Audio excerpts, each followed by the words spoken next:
Hello everyone and welcome back to the Unexplained Diaries. Here on this channel I share real-life encounters with beings from beyond the skies to help you unwind and drift off to sleep. Before we dive in, I would love to hear from you. Leave a comment and let me know where you're tuning in from. Now, find a comfortable spot, relax, and let's begin. I noticed it because it stopped exactly when I did. I was walking home late, just after midnight, taking the usual route through a long stretch of road that runs between a small park on one side and a row of houses set back behind low fences on the other. It's not a busy area at that time. A couple of streetlights spaced out and a path that cuts through the park if you want to save a few minutes. I stuck to the road that night. It was cold, dry, no wind. One of those nights where the air feels still enough that your footsteps sound louder than they should. I had my hands in my pockets, just walking at a steady pace, not really paying attention to much. That's when I heard it. A tone.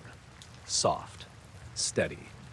High enough that it sat just above the usual background noise. Not sharp or piercing. Just there. I didn't stop right away. At first, I thought it was something in the distance. Maybe machinery or a faint alarm somewhere. But as I kept walking, I realized something. It was matching my movement.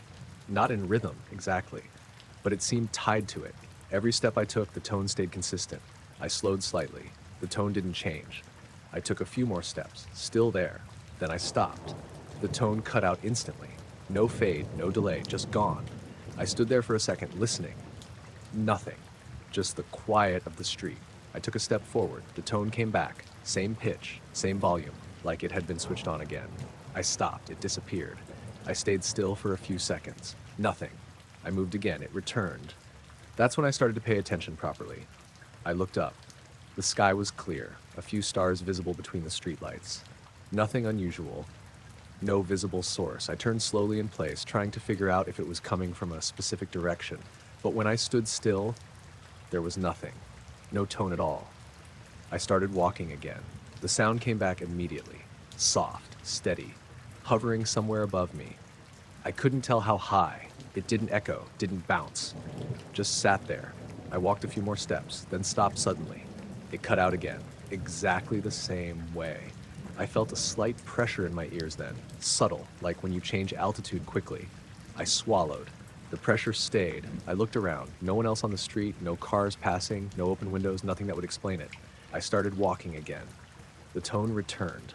I paid closer attention this time. It wasn't perfectly steady. It rose and fell slightly, not in a pattern I could follow, just a gentle shift in pitch, almost like it was adjusting. I kept walking. The sound stayed with me. Then I slowed my pace, not stopping completely, just walking slower. The tone didn't change. Same volume, same pitch movement. I stopped again. It vanished. I waited longer this time, 10 seconds, maybe more. Nothing. I took a step forward. It came back. Instant. I felt that drop in my stomach then. Not panic, just that quiet realization that something wasn't right. I looked up again, still nothing visible. I stepped off the pavement slightly onto the edge of the park. The ground changed under my feet. Grass instead of concrete. I took a few steps. The tone stayed. I stopped. It disappeared. I stepped back onto the pavement, started walking again. The tone returned. It didn't seem tied to the surface, just to my movement. I kept going, trying to ignore it, but it was hard to ignore. Once you notice something like that, you can't unhear it. I walked faster. The tone stayed the same, didn't get louder, didn't change speed, just followed. I stopped again abruptly. It cut out. I stood there, breathing a bit heavier now. The pressure in my ears had increased slightly. I swallowed again. No change. I looked up at the nearest streetlight. It buzzed faintly, like they always do. Normal. Not the same sound. I started walking again. The tone returned, same as before. I was halfway down the road now. The houses on the side looked dark. No movement, no sign anyone else was around. I kept walking. The tone stayed with me. Then I tried something. I slowed down to almost a standstill, barely moving. The tone stayed. As long as I was moving, even slightly. The moment I stopped completely, gone. I tested it a few more times. Same result. I felt like I was being followed, not physically. But something was keeping pace with me, above me, just out of sight. I didn't look up again, didn't want to. I just kept walking, faster now. The tone stayed, unchanged, until I reached the end of the road, turned the corner onto my street, and for a second it lagged, just slightly. like it didn't follow immediately. Then it was gone. I stopped. Nothing. No tone, no pressure in my ears. Everything felt normal again. I stood there for a minute, listening. Nothing. I walked the rest of the way home. No sound, no change. I checked the time when I got inside.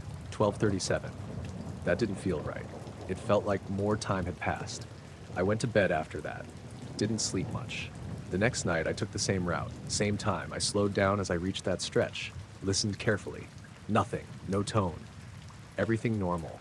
But now, when I walk home late, I catch myself stopping every so often, just to see if the silence cuts in exactly when I do. I noticed it because the ceiling didn't usually have shadows. I was lying on my back, just trying to fall asleep. It was one of those nights where you're tired but your mind won't settle, so you end up staring at the same spot for too long. The room was dim, not completely dark. There's a street light outside that leaks a bit of light through the curtains, enough that you can see the outline of things without turning anything on. My ceiling is plain. No fixtures in the middle, just a flat surface with a faint patch of light from the window. That's why it stood out when I saw something change. At first, I thought it was my eyes adjusting, a darker area forming near the center of the ceiling. Subtle, barely there. I blinked a couple of times, looked away, then back. It was still there. A faint circular shadow, not sharp, not like something blocking a direct light source. More like a soft, darker patch. I stayed still watching it, trying to figure out what could be causing it. There's nothing hanging from the ceiling. No fan, no light fixture. Nothing that would cast a shadow like that. I shifted slightly on the bed. The shadow didn't move, didn't change shape, just stayed there, centered above me. I frowned and pushed myself up onto one elbow. The angle changed slightly, but the shadow stayed fixed to the same spot on the ceiling. That's when I felt that quiet unease. I sat up fully, looked around the room. Everything else looked normal. The wardrobe, the door, the chair in the corner, nothing out of place. I looked back up. The shadow was still there, same size, same shape. I checked the window. The curtains were closed, but not completely tight. The light coming through looked the same as it always did. I couldn't see anything outside that would cause that shape. No movement, no passing cars. I lay back down slowly, kept my eyes on the ceiling. The shadow didn't change. I reached over and checked my phone. 1:36 a.m. I remember that clearly. I put it back down, looked up again. That's when I noticed it was shrinking slowly, not fading, just getting smaller. The edges stayed soft. The darkness stayed the same, but the circle was tightening in on itself. I stayed completely still, watching it. The movement was steady, not jerky, not uneven, just gradual. I felt a slight pressure in my ears then, subtle, like a shift in air. I swallowed. It didn't go away. I kept watching. The shadow got smaller and smaller, still centered in the same spot. It didn't drift, didn't move across the ceiling, just reduced in size. I sat up again, leaning forward slightly, trying to get a better look. The shadow kept shrinking. The pressure in my ears increased slightly, not painful, just noticeable. The room felt quieter, not silent, just reduced, like the usual background noise had dropped. I looked around again. Nothing else had changed. I looked back up. The shadow was now maybe half the size it had been, still perfectly circular, still soft-edged. I stood up from the bed. The floor felt colder than usual. I took a step forward, directly under where it had been. Looked up. The shadow didn't react, didn't change. It just kept shrinking. I raised my hand slightly, like I was going to touch it, but it was too high. I let my hand drop. The shadow continued to reduce until it was just a small, dark spot. Barely noticeable now. I held my breath without realizing. Then it was gone. No fade, no transition, just gone. The ceiling returned to how it always looked. Flat, evenly lit. Nothing out of place. The pressure in my ears eased almost immediately. The quiet lifted. The normal background noise came back. I stood there for a few seconds, just looking at the spot where it had been. Nothing. I walked over to the light switch, turned it on. The ceiling looked normal. No marks. No discoloration. Nothing that would explain it. I turned the light off again. The room went back to that dim gray. Still nothing. I checked the time again. 1:41. That didn't feel right. It felt like less time had passed. I sat back down on the bed. Looked up again, half expecting to come back. It didn't. I stayed awake for a while after that, watching the ceiling. Nothing else happened. Eventually, I lay back down, closed my eyes, tried to sleep. The next morning, everything felt normal. I checked the ceiling in daylight, nothing there, no sign anything had been there at all. But now, when I lie in bed at night, I don't stare at the ceiling the same way. I catch myself checking the center of it, just to make sure that shadow isn't forming again. I noticed it because the road stopped feeling enclosed. I was driving back late, just after 1 a.m., taking a route that cuts through open countryside. It's one of those roads where the hedges are low and the land stretches out on both sides, so you can see a lot of sky when it's clear. That night was completely cloudless. Cold, still, nothing moving. The kind of sky where the stars look sharper than usual. I had the windows up, radio off, just driving in silence. There's a long straight section on that road where you can see a good distance ahead. My headlights were cutting a narrow path through the dark, everything outside that beam just fading into shadow. I'd driven that stretch 100 times. I knew how it should feel. That's why I noticed when it changed. At first it was subtle. The darkness ahead looked lighter. Not brighter like a light source, just thinner, like the air itself had lost some depth. I slowed slightly, leaning forward a bit over the wheel, trying to focus on it. The road was still there, the hedges, everything normal. But the sky looked different. The stars were sharper, too sharp, like they'd been brought closer. I don't mean bigger, just more defined, as if the space between me and them had reduced. I blinked a couple of times, thinking maybe my eyes were adjusting, but it didn't change. If anything, it became more noticeable. The darkness between the stars looked faded. Not gone, just less solid, like you could almost see through it. I slowed down more, the car rolling forward quietly. The usual sense of distance ahead felt off. The road didn't feel as long, the space didn't feel as deep. I glanced at the dashboard. Everything normal. Speed dropping slightly, engine steady. I looked back up. The sky ahead looked wrong. Flat, compressed. The stars held their positions, but the space around them didn't feel right. I swallowed. Felt a faint pressure in my ears, subtle, like a shift in altitude. I kept driving, slower now. My headlights reached out ahead, but the darkness beyond them felt reduced, like it was thinner than it should be. I had this strange sense that if I drove further into it, something would change. I don't know why, just a feeling. I checked the time on the dashboard, 1:12 a.m. I remember that clearly. I looked back up. The sky was still like that, sharp, close, unnatural. Then it shifted, not gradually, all at once. The darkness deepened again. The stars lost that sharp edge. The sense of distance snapped back like something had been pulled over it or removed. I blinked, looked again. Everything was normal. The sky looked like it should. Deep, distant, untouchable. I slowed the car almost to a stop, heart rate picking up slightly. Not panic, just confusion. I looked around. The road was the same. Hedges, fields, nothing unusual. The air felt normal again. No pressure in my ears. I sat there for a few seconds, engine idling, just staring ahead, waiting to see if it would happen again. It didn't.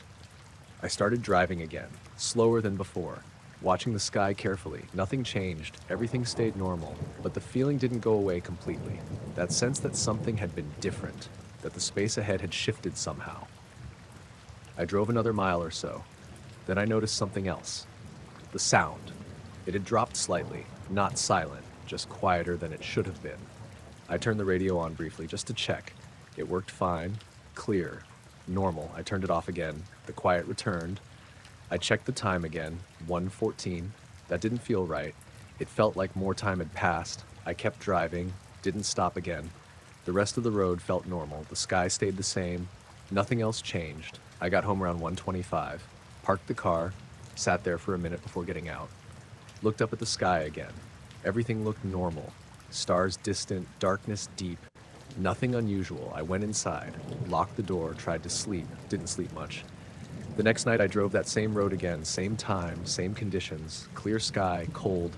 I paid more attention this time, watched the sky as I approached that stretch. Everything looked normal, no change, no thinning, no shift. I drove the entire length without seeing anything.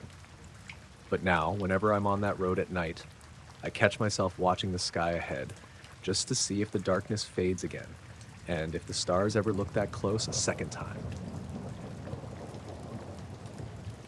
I noticed it because the light was too steady. I woke up in that half-aware way, not fully conscious yet, just aware that something in the room wasn't right. My eyes were still closed, but I could see that faint orange glow through my eyelids. At first, I thought it was morning, but it didn't feel like morning. The light wasn't shifting or spreading. It was just there. I opened my eyes. My phone was on the nightstand, screen lit up, facing me. That's what pulled me fully awake. I always put it face down before I go to sleep. It's just a habit I've had for years. I don't like the screen lighting up during the night. But it wasn't just face up. It was angled, like it had been turned slightly toward me. I pushed myself up onto one elbow and stared at it for a second. The screen was on, but not in a way I recognized. It wasn't showing notifications. Not the lock screen I normally see. Just a dim, pale glow. No text, no icons, just light. I reached over and picked it up. The screen flickered for a moment, then went back to normal. Lock screen. Time, 3:18 a.m. I remember that clearly. I blinked, trying to wake myself up properly. Then I saw the battery. 4%. That didn't make sense. I'd plugged it in before going to bed. I always do. I looked at the cable, still plugged into the socket, the end of it lying on the nightstand, not connected to the phone. I frowned, trying to remember if I'd unplugged it. I didn't think I had. Even if I had, it shouldn't have drained that much. I checked the battery usage. Nothing unusual. No apps running. No activity that would explain it. I looked back at the screen. Everything normal now, like nothing had happened. I set it back down, this time face up. Watched it for a second. Nothing. Just the lock screen. I leaned back against the headboard, trying to think. Maybe I'd woken up earlier and used it without remembering. That happens sometimes, but the angle, the way it had been turned toward me, that didn't feel accidental. I looked around the room. Everything else looked normal. The door was closed. The curtains were still drawn. No movement, no sound. I lay back down slowly, staring at the ceiling. After a few seconds, I closed my eyes, and that's when I noticed something else, that faint glow. It was still there, behind my eyelids, not as strong as before, but present. I opened my eyes again. The room was dark. The phone screen had gone off. I picked it up again, tapped it. The lock screen came back, battery now at 3%. I checked the time, 3:19. I sat there for a minute, just holding it, trying to decide if I was overthinking it. Then I set it down again, face up this time, kept watching it. After a few seconds, the screen dimmed and turned off. Normal. I waited. Nothing happened. I lay back down again, closed my eyes. The faint glow was still there, pulsing slightly. Slow. I opened my eyes again. The room was dark, no glow.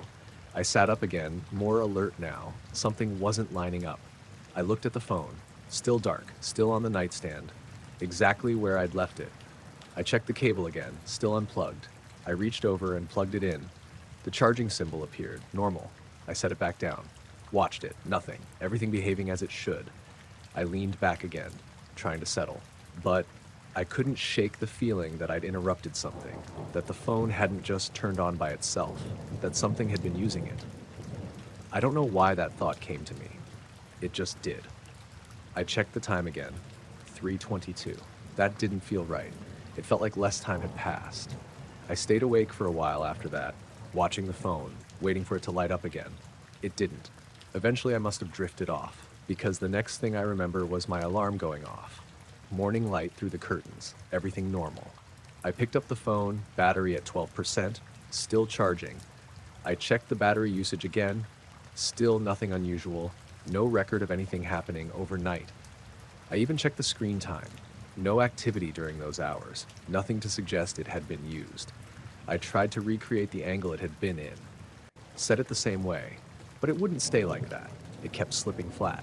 There's nothing on the nightstand that would hold it up like that. Now, every night before I go to sleep, I make sure it's face down, plugged in, exactly where it should be. But sometimes when I wake up in the middle of the night, I don't reach for it straight away. I just look at it first to see if the screen's already on. I noticed it because the image bent in a way it shouldn't. I was checking the footage out of boredom more than anything.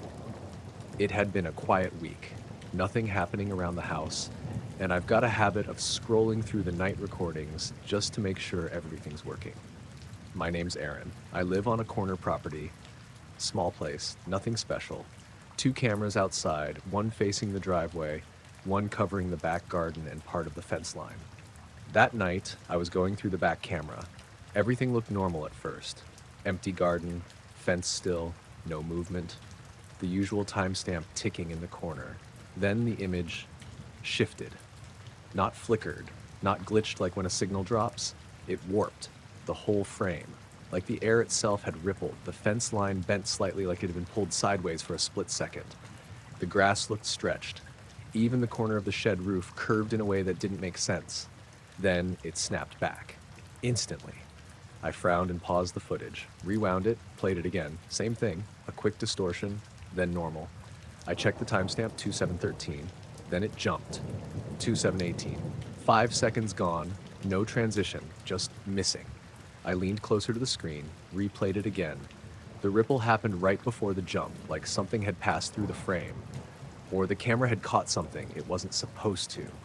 I checked the front camera. Same time, same distortion.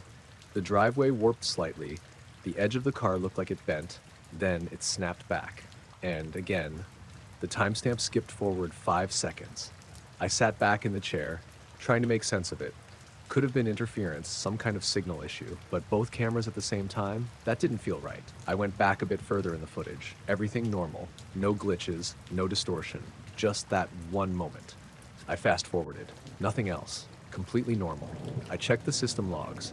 No errors, no signal drops, no alerts. Everything looked fine. That's when it started to bother me. I stood up, walked to the back door, and looked out into the garden.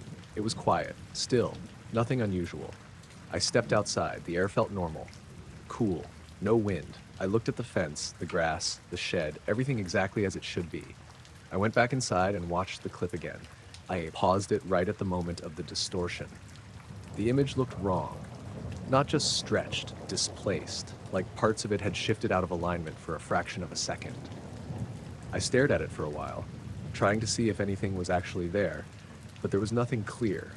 No shape, no object. Just the effect. I decided to leave it. Figured it was some kind of glitch I didn't understand. Went to bed not long after. Didn't think much more about it until the next night. I woke up around the same time, no reason, just suddenly awake. I checked the time, 2:06. I lay there for a minute. Then I heard something. Not a sound exactly.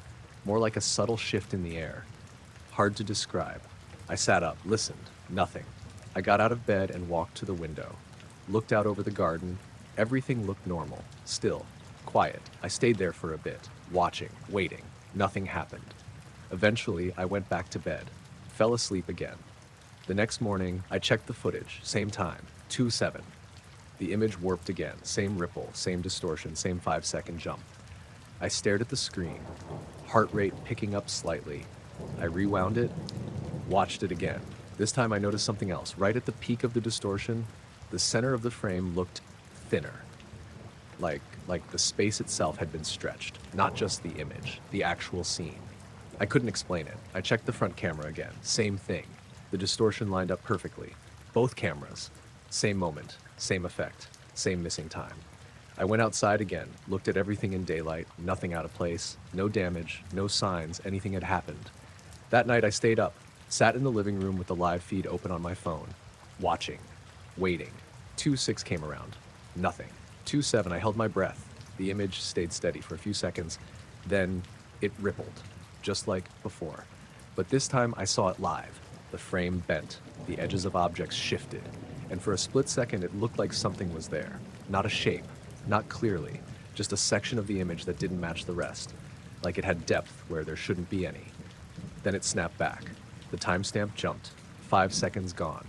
I sat there, frozen, staring at the screen. The image returned to normal. Everything still, nothing moving. I didn't go outside this time. I just sat there, watching, waiting. Nothing else happened. The rest of the night passed normally. The next day, I checked the footage again. Same distortion, same missing time. It's happened a few more times since. Not every night, not even on a pattern I can follow, but always the same. A ripple in the image, a shift in the space. 5 seconds gone. I've tried to catch it from outside, standing in the garden around that time, watching the same area the cameras cover, but I've never seen anything directly, only through the footage. And now, every time I review it, I pause at that exact moment, just to see if the distortion looks any different or if one day there's something in it I can actually recognize. I noticed it because the water around it didn't react at all. I was out at a small reservoir just before dawn, one of those quiet places that only a few people use regularly. It sits a bit out of the way, surrounded by trees, with a narrow bank where you can set up and fish without much disturbance. I'd gone there early, around 5 a.m., because I like being there before anyone else shows up.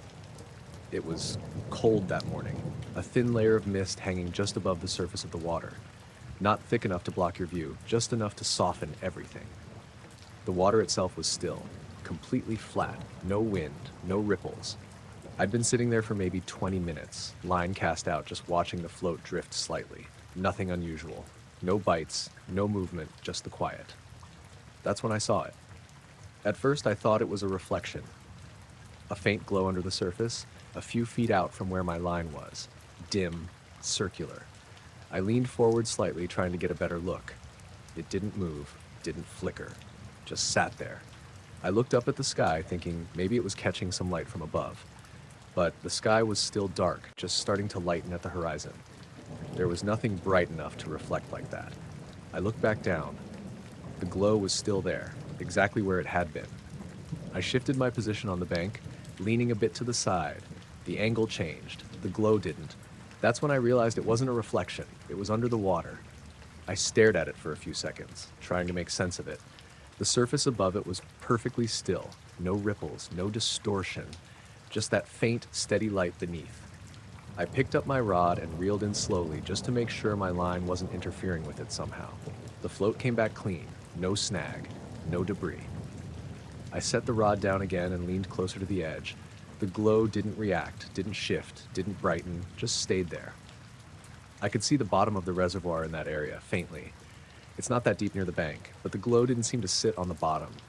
It wasn't casting any kind of shadow or illuminating anything around it.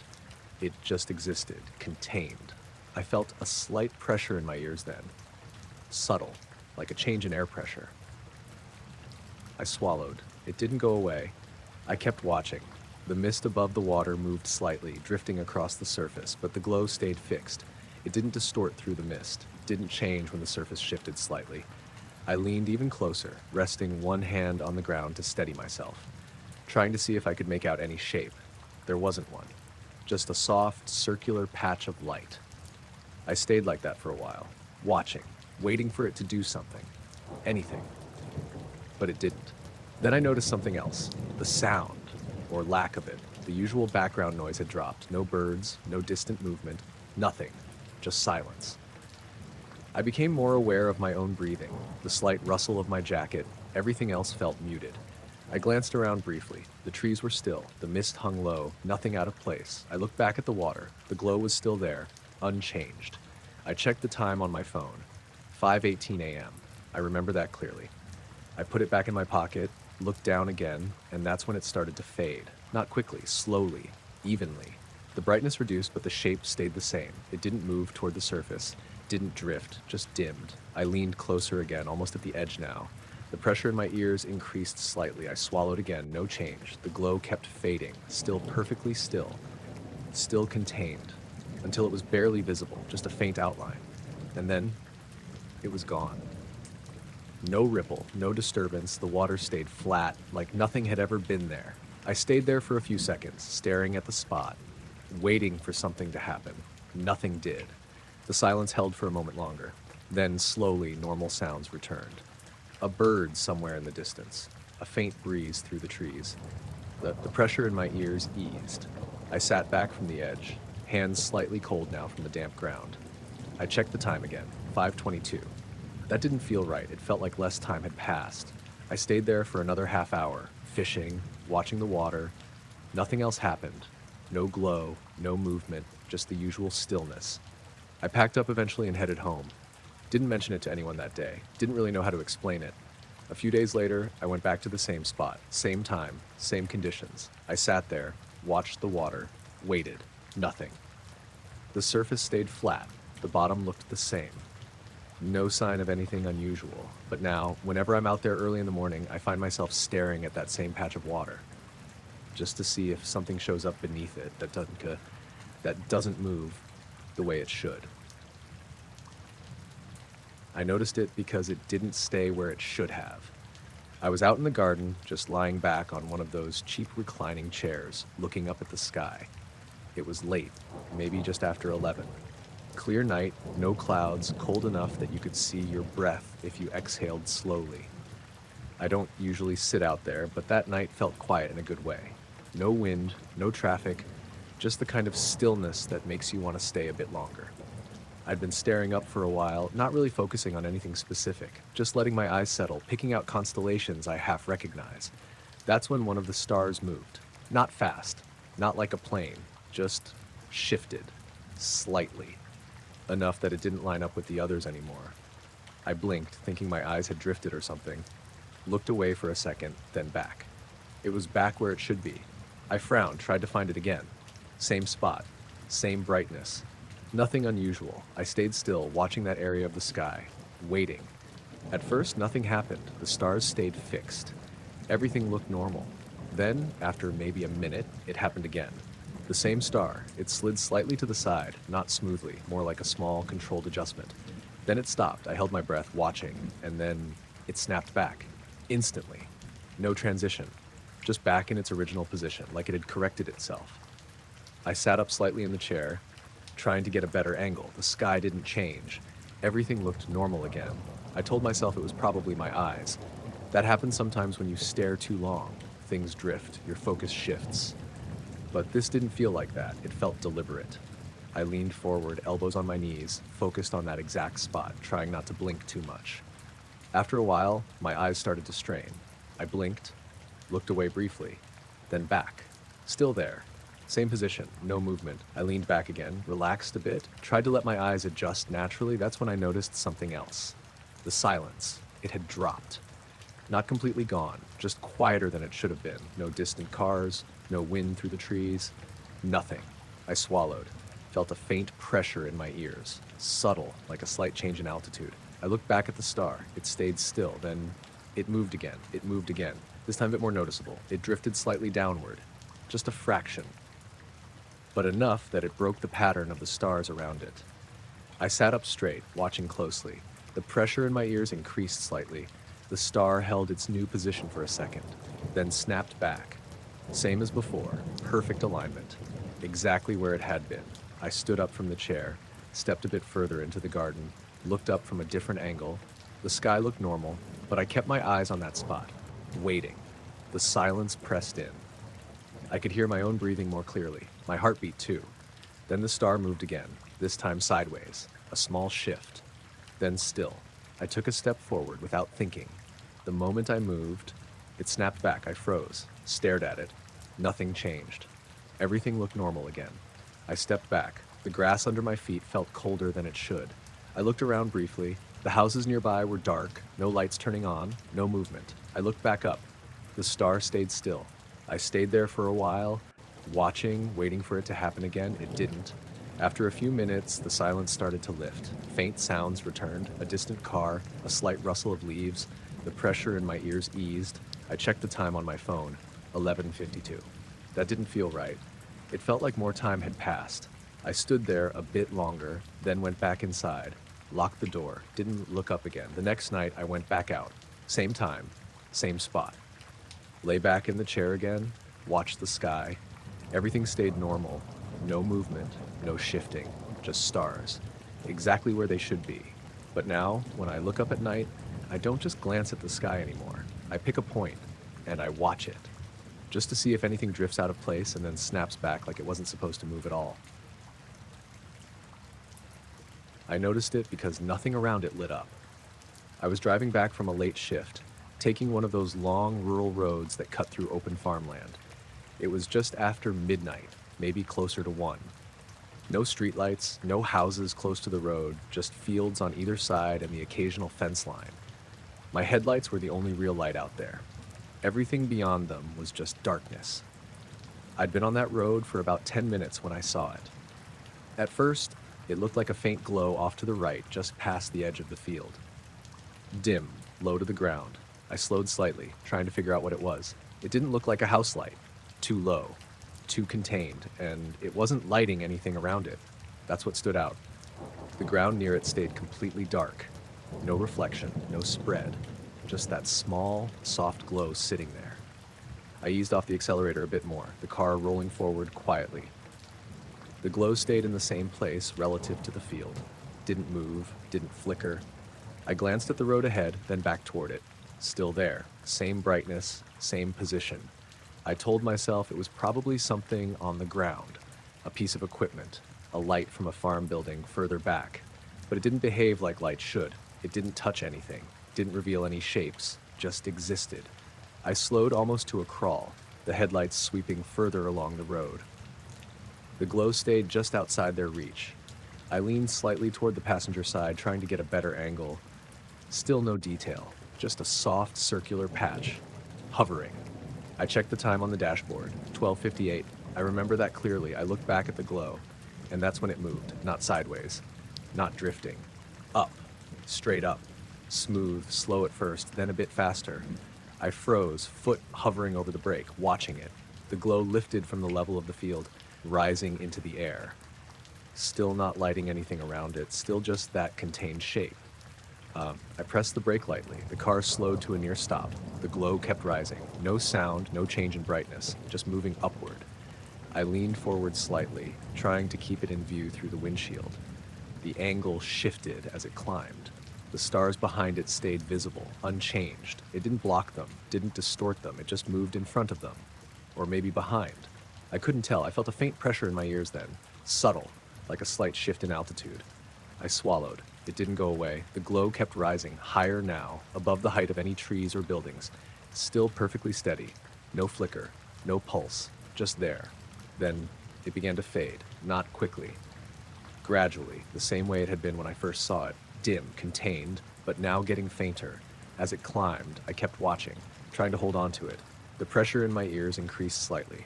The silence around me felt heavier. No wind, no distant sounds, just the engine idling quietly. The glow got smaller, not shrinking exactly, just harder to see, blending into the dark, until it was gone. No snap, no sudden disappearance, just faded completely. I sat there for a few seconds, staring at the spot where it had been. Nothing, just empty sky. The stars looked normal again, unchanged. I exhaled slowly, realizing I'd been holding my breath. The pressure in my ears eased. The quiet lifted slightly. I could hear faint sounds again, distant, normal. I checked the time, 1:02. That didn't feel right. It felt like less time had passed. I looked back toward the field. Nothing there. No glow. No sign anything had been there at all. I waited for a minute, engine idling, watching. Nothing changed. Eventually, I pressed the accelerator and kept driving. Didn't stop again. Didn't look back. The rest of the road felt normal. The darkness behaved the way it should. My headlights lit the ground. Everything made sense again. I got home around 1:15, parked the car, sat there for a moment before getting out, looked up at the sky. Nothing unusual, no glow, no movement, just stars. I went inside, locked the door, tried to sleep, didn't sleep much. The next night I drove that same road again, same time, same conditions. I slowed down as I reached that stretch, looked out across the field. Nothing. No glow, no movement, everything normal. But now, every time I pass that spot, I find myself glancing out into the darkness, just to see if something's hovering there again that doesn't light anything. It should. I noticed it because the air stopped feeling normal. I was camping alone, just a short hike off a forest trail I'd used a few times before. Nothing remote, but far enough that you don't hear roads or see any lights once it gets dark. I'd set up just before sunset.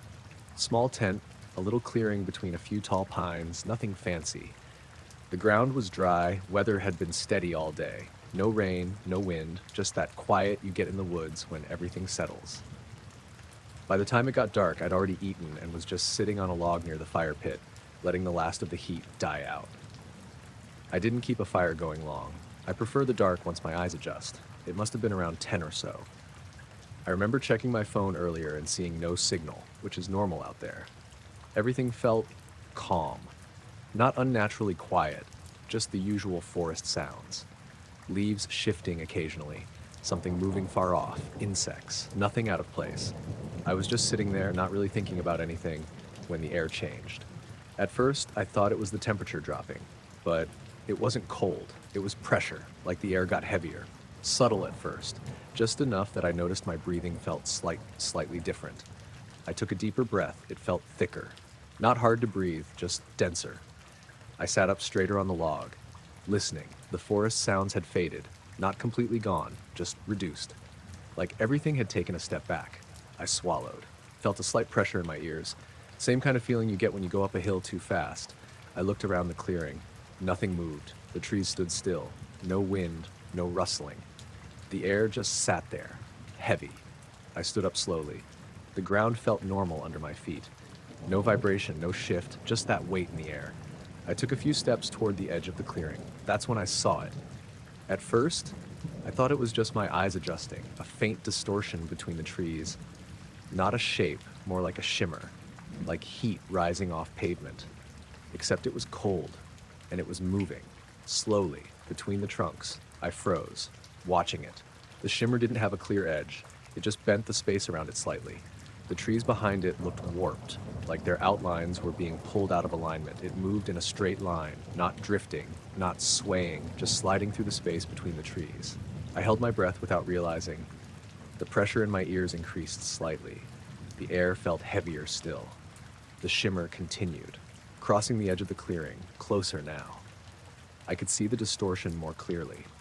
It wasn't large, maybe the width of a person, but there was no solid form, just that bending effect. I took a step back. The leaves under my foot made a small sound, too loud in the silence. The shimmer didn't react, didn't change direction, just kept moving. I felt a tightness in my chest, not panic, just that creeping sense that something wasn't right. I stayed still, watching. The shimmer passed through the clearing, cutting across it in a straight line. The grass beneath it didn't move, didn't flatten, nothing physical changed, only the way it looked. The trees on the other side bent slightly as it passed in front of them. Then it reached the far edge of the clearing, slipped between two trees, and continued into the forest. The distortion grew fainter as it moved away. The pressure in the air held for a moment longer. Then it eased, slowly. The weight lifted. The pressure in my ears faded. The normal sounds returned. Insects first, then a distant rustle. The forest came back, like something had been holding it back. I stood there for a few seconds, not moving, just listening. Everything felt normal again. I looked toward where the shimmer had gone. Nothing, just trees, dark and still. I walked back to the log slowly, sat down, tried to process what I'd just seen. It didn't feel like anything I could explain. No sound, no light, just that distortion and the way the air had changed. I checked the time on my phone, 10:12. That didn't feel right. It felt like more time had passed. I stayed up for a while after that, watching the trees, listening. Nothing else happened. Eventually, I went into the tent, zipped it up, lay down. But I didn't sleep much. Every small sound felt louder than it should. Every shift in the air made me pay attention. The next morning, everything looked normal. The clearing, the trees, nothing out of place, no marks, no signs anything had passed through. I packed up and left earlier than I'd planned. Didn't stay for breakfast. As I walked back to the trail, I kept glancing between the trees, half expecting to see that shimmer again. I didn't. But now, whenever I'm in the woods, I pay more attention to the air, not just what I can see, but how it feels, just in case it suddenly gets heavier again. I noticed it because it didn't sound like a sound. It started as a feeling. I was in the living room, just sitting on the couch with the TV on low. It was late, maybe around 11:30. Nothing unusual about the night. No bad weather, no noise outside, just a normal, quiet evening. At first, I thought I was getting a headache. There was this low hum, but it wasn't something I could point to.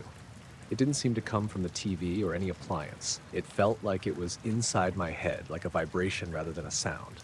I muted the TV, the hum stayed. I sat there for a second, waiting for it to pass. It didn't. It was steady.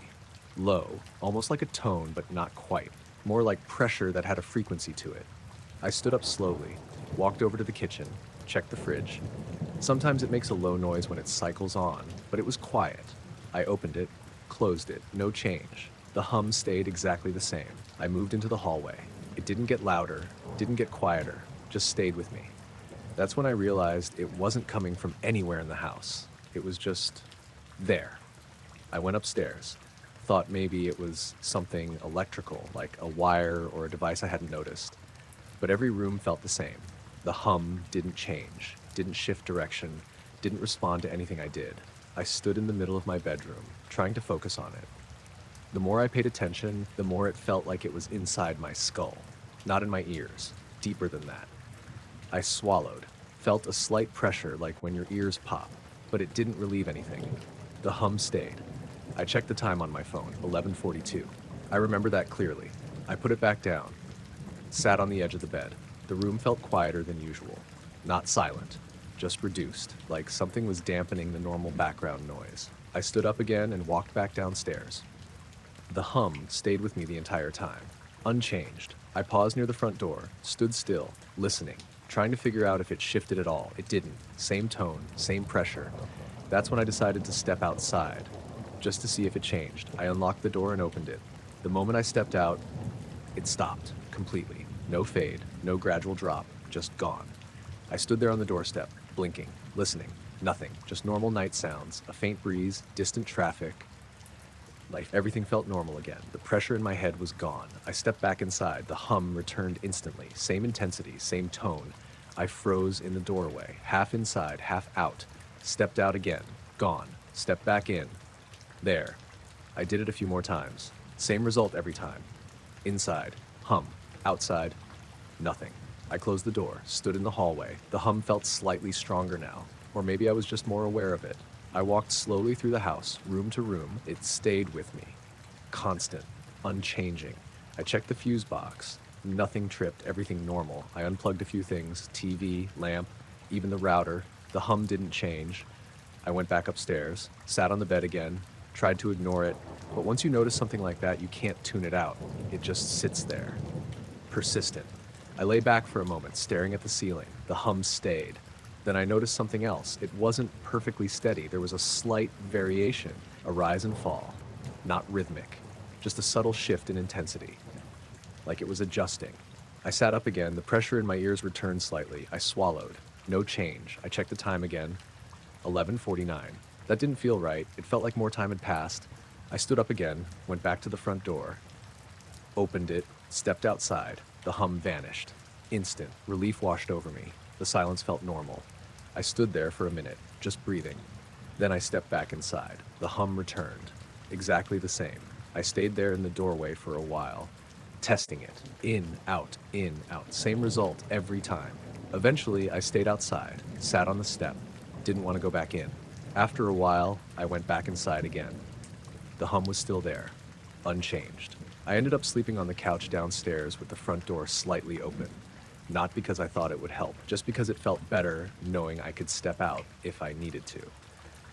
At some point, I must have fallen asleep, because the next thing I remember was waking up in the morning, sunlight through the window, everything normal. I stood up, listened. No hum, no pressure, nothing. I walked through the house. Every room felt normal. I checked the time, 7:12. I checked my phone's battery, lower than it should have been, but not empty. No missed calls, no notifications, nothing unusual. That night, I waited, sat in the same spot, TV off, listening. Nothing happened, no hum. Everything stayed normal. But now, sometimes when I'm sitting in the house late at night, I find myself pausing, just listening, waiting to see if that low, steady vibration starts up again. And if it does, I already know stepping outside won't take long. I saw it before I realized how quiet everything had gotten. I was driving home late, taking a back road I don't normally use. It cuts through a stretch of farmland and dips into a low valley before climbing back out toward town. I only took it that night because the main road was closed. It was foggy, not thick enough to completely block your view, but enough that the headlights just sort of hung in the air, lighting up the mist more than the road itself. I was going slow, maybe 25 or 30, just because visibility wasn't great. The world felt reduced to whatever my headlights touched. Everything beyond that was just gray. That's when I saw the light. At first, I thought it was just the fog catching the beam in a weird way. A faint glow, low to the ground, maybe 20 or 30 feet ahead, but it didn't behave like fog. It held its shape. Small, soft, circular, maybe. I eased off the accelerator. The car slowed slightly. The glow stayed in place. It didn't shift with the angle of the headlights, didn't stretch or scatter. It just hovered there. I leaned forward a bit, trying to see through the fog. The road beneath it was barely visible, but the light didn't seem to come from the ground. It was just above it, floating. I remember thinking it might be someone's light. A torch or something dropped near the road. But there was no beam, no source, just that faint, contained glow. I slowed more, the car rolling forward quietly. The fog thickened slightly as I moved closer. The light stayed steady. Same brightness. Same position. I glanced at the edges of the road, half expecting to see someone standing there. Nothing. Just fence lines disappearing into the mist. I kept moving forward, slow. Careful. The glow got closer. Still hovering just above the surface, still not lighting anything around it. That's what bothered me. It didn't reflect, didn't illuminate the road. Just existed. I felt a slight pressure in my ears then, subtle, like the air had shifted. I swallowed. It didn't go away. I checked the time on the dashboard, 1:17 a.m. I remember that clearly. I looked back up. The glow was maybe 10 feet ahead now, still steady, still unchanged. I took my foot off the accelerator completely. The car coasted. I didn't want to drive straight into it. I don't know why. Just instinct. The fog around it looked normal. No movement, no disturbance, just that patch of light sitting inside it. I came to a near stop, the engine idling softly. I stared at it, trying to understand what I was looking at. Then, it changed. Not suddenly, slowly. The edges of the light began to blur, like it was losing definition. I leaned forward again. The glow softened, spread slightly, but not outward. More like it was dissolving into the fog itself. The center stayed bright for a moment longer, then that faded too, until it was just gone. No movement, no drift, just gone. The fog remained unchanged. The road ahead looked the same as it had before. I sat there for a few seconds, staring at the empty space where it had been. The pressure in my ears eased slightly. The silence lifted a bit. I could hear faint sounds again, distant, normal. I exhaled slowly, realizing I'd been holding my breath. I checked the time again, 1:20. That didn't feel right. It felt like less time had passed. I stayed there for a moment longer, then pressed the accelerator gently. The car moved forward, through the space where the light had been. Nothing happened. No change, no feeling, just fog and road. I kept driving, slow at first, then a bit faster as the fog started to thin. The rest of the road was uneventful. No more lights, no strange shapes, just the usual stretch of dark and mist. I got home around 1:35, parked the car, sat there for a minute before getting out, looking back down the road. Nothing visible, just darkness. I went inside, locked the door, tried to sleep. Didn't sleep much. A few nights later, I drove that same road again, foggy again, similar conditions. I slowed down as I reached that dip in the valley. Watched the road carefully. Nothing appeared. No glow, no movement. Everything looked normal. But now, whenever I drive through fog at night, I find myself watching the road just ahead of the headlights, waiting to see if something else forms out of it and then fades away like it was never really there. I woke up already sitting halfway upright. Not fully awake, just that sudden jolt where your body reacts before your mind catches up. My heart was already beating faster, like I'd just been startled, but I didn't know why yet. The room was dark, not completely, just the usual low light from outside bleeding through the curtains, enough to make out shapes, and I had this really clear feeling that someone had just been standing next to the bed.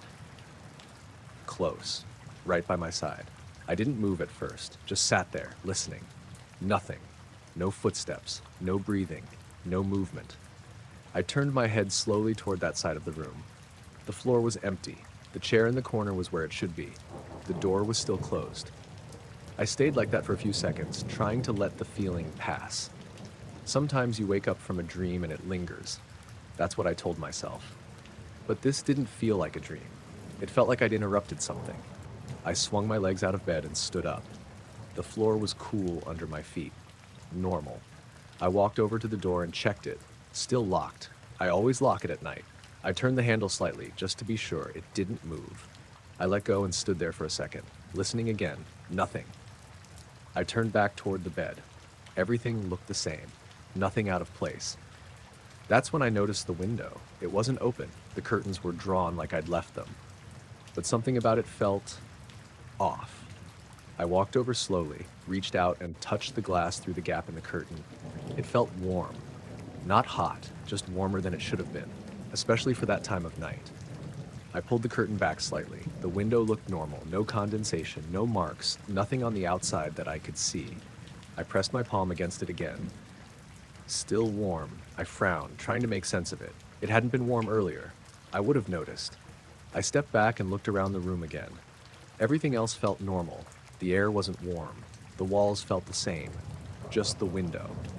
I glanced at the bed. The covers were slightly disturbed, like I'd moved more than usual. But nothing else. No sign of anything being there. I checked the time on my phone, 2:53 a.m. I remember that clearly. I set it back down and stood there, trying to shake the feeling. That sense that someone had been standing right next to me. Close enough that I would have seen them if I'd opened my eyes a second earlier. I walked back to the bed and sat down. The mattress shifted under my weight. Normal. I looked at the spot beside where I'd been lying. Nothing. Just the indentation from where I'd been. I reached out and touched it. Still slightly warm, but that made sense. I'd been lying there. I leaned back slowly, not fully lying down, just resting on my elbows, looking up at the ceiling, trying to calm down. That's when I noticed the silence, not complete, but reduced, like the usual background noise had dropped slightly. No distant cars, no wind, nothing. I swallowed, felt a faint pressure in my ears, subtle, like a shift in the air. I sat up again. The room felt contained, like the space had tightened slightly. I looked back at the window, still closed, still warm. I stood up again and walked over, pressed my hand against it. The warmth hadn't faded. I opened it slightly. Cold air came in immediately. Normal, fresh. I leaned closer, looking outside. Nothing, just the dark outline of the street. No movement, no lights. I closed the window again. The warmth stayed, like it was coming from the glass itself. I stepped back, waited. The pressure in my ears slowly eased. The silence lifted. Faint sounds returned. Distant. Normal. I checked the time again. 2:57. That didn't feel right. It felt like less time had passed. I stood there for a while longer, watching the window, waiting for something else to happen. Nothing did. Eventually, I got back into bed. Didn't pull the covers up fully. Just lay there, staring at the ceiling. Listening. The room felt normal again. No pressure. No silence. Just the usual night sounds. I must have fallen asleep eventually, because the next thing I remember was waking up in the morning. Sunlight through the curtains, everything looking normal. I got up and went straight to the window, touched the glass. Cold, like it should be. No warmth, no sign anything had been different. I checked the door again. Still locked, exactly how I'd left it. That night I made sure the window was closed tight, checked it twice, locked the door again, went to bed. I didn't wake up like that again. But now, sometimes in the middle of the night, I wake up just enough to be aware of the room, and I find myself listening. Not for a sound, but for that feeling. Like someone might be standing right next to the bed again. Just out of sight. The power went out so suddenly it felt like something had cut the night in half. 1 second I was standing in the kitchen with the extractor fan humming, the fridge running, the usual background noise. Then everything just stopped.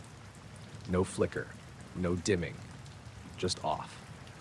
The house went quiet in a way that didn't feel normal. I stood there for a second, waiting for something to kick back on. Nothing did. I checked the window over the sink. The streetlights outside were out too. The whole road looked darker than it should have been. My name's Lewis, and I live in a small coastal town. Power cuts happen sometimes when there's bad weather, but that night had been completely still. No wind, no rain, nothing that would explain it.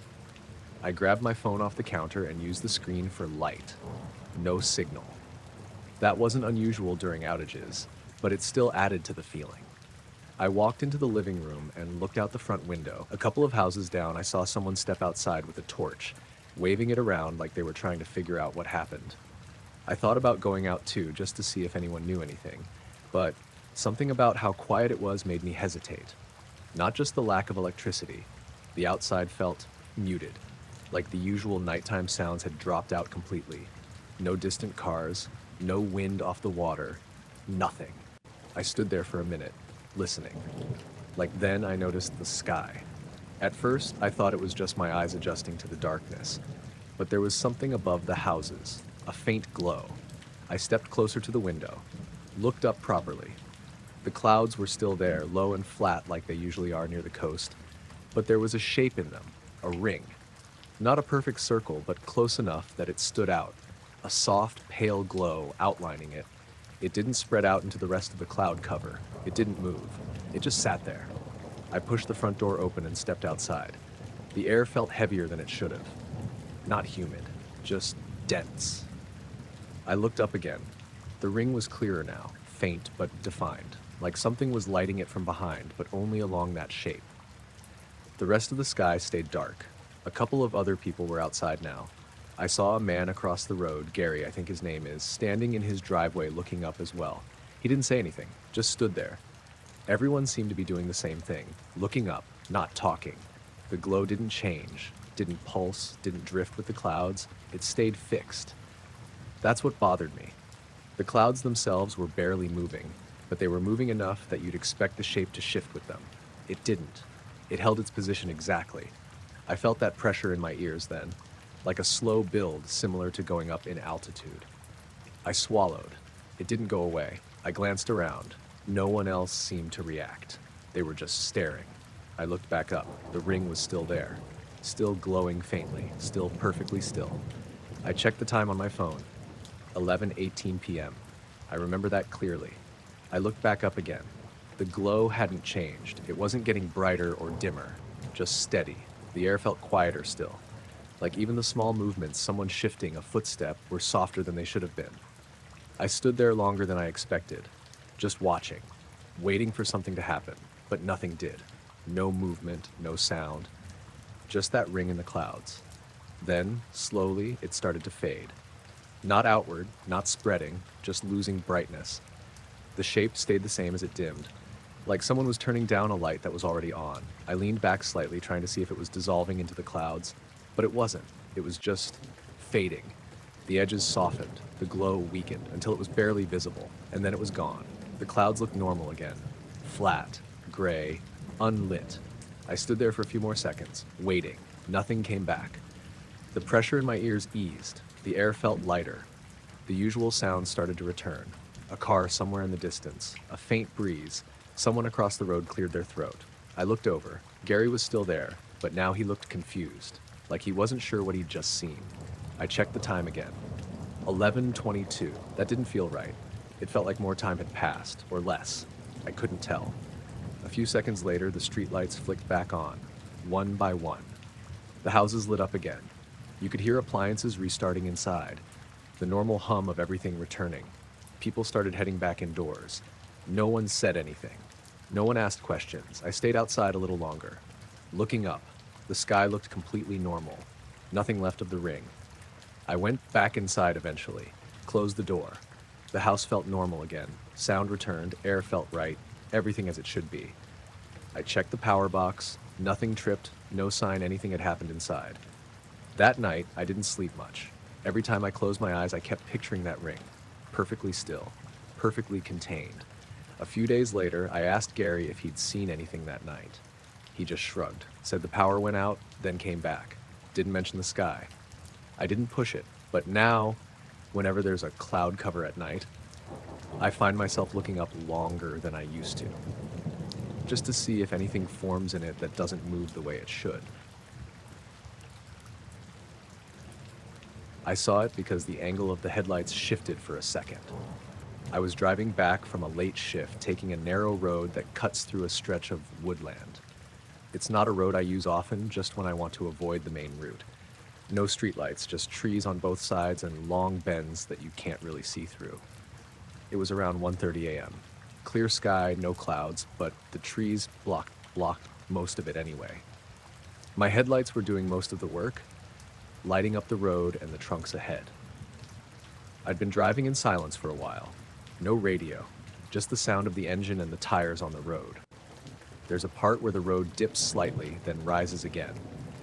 When you go up that incline, your headlights tilt upward for a moment before settling back down. I've driven enough to expect that. So when the lights angled up, I didn't think anything of it until they caught something. High above the road. For a split second, there was a reflection. Smooth, metallic, not bright like a sign or anything reflective on the road, more like a dull sheen, like light sliding across a curved surface. I barely had time to register it. Then it moved, not drifting, not falling. It tilted, like something rotating slightly. And then it was gone. No fade, no movement away. Just gone. The sky above snapped back to empty. I eased off the accelerator without thinking. The car slowed slightly. I glanced up again, trying to find it. Nothing. Just dark sky between the branches. I checked the mirrors. Nothing behind me. No headlights. No other cars. I looked forward again. The road looked normal. Trees, shadows, nothing out of place. I told myself it was probably something simple. A reflection off something I couldn't see clearly. Maybe a piece of metal caught in the branches. But it hadn't been in the trees. It had been above them. I kept driving, slower now.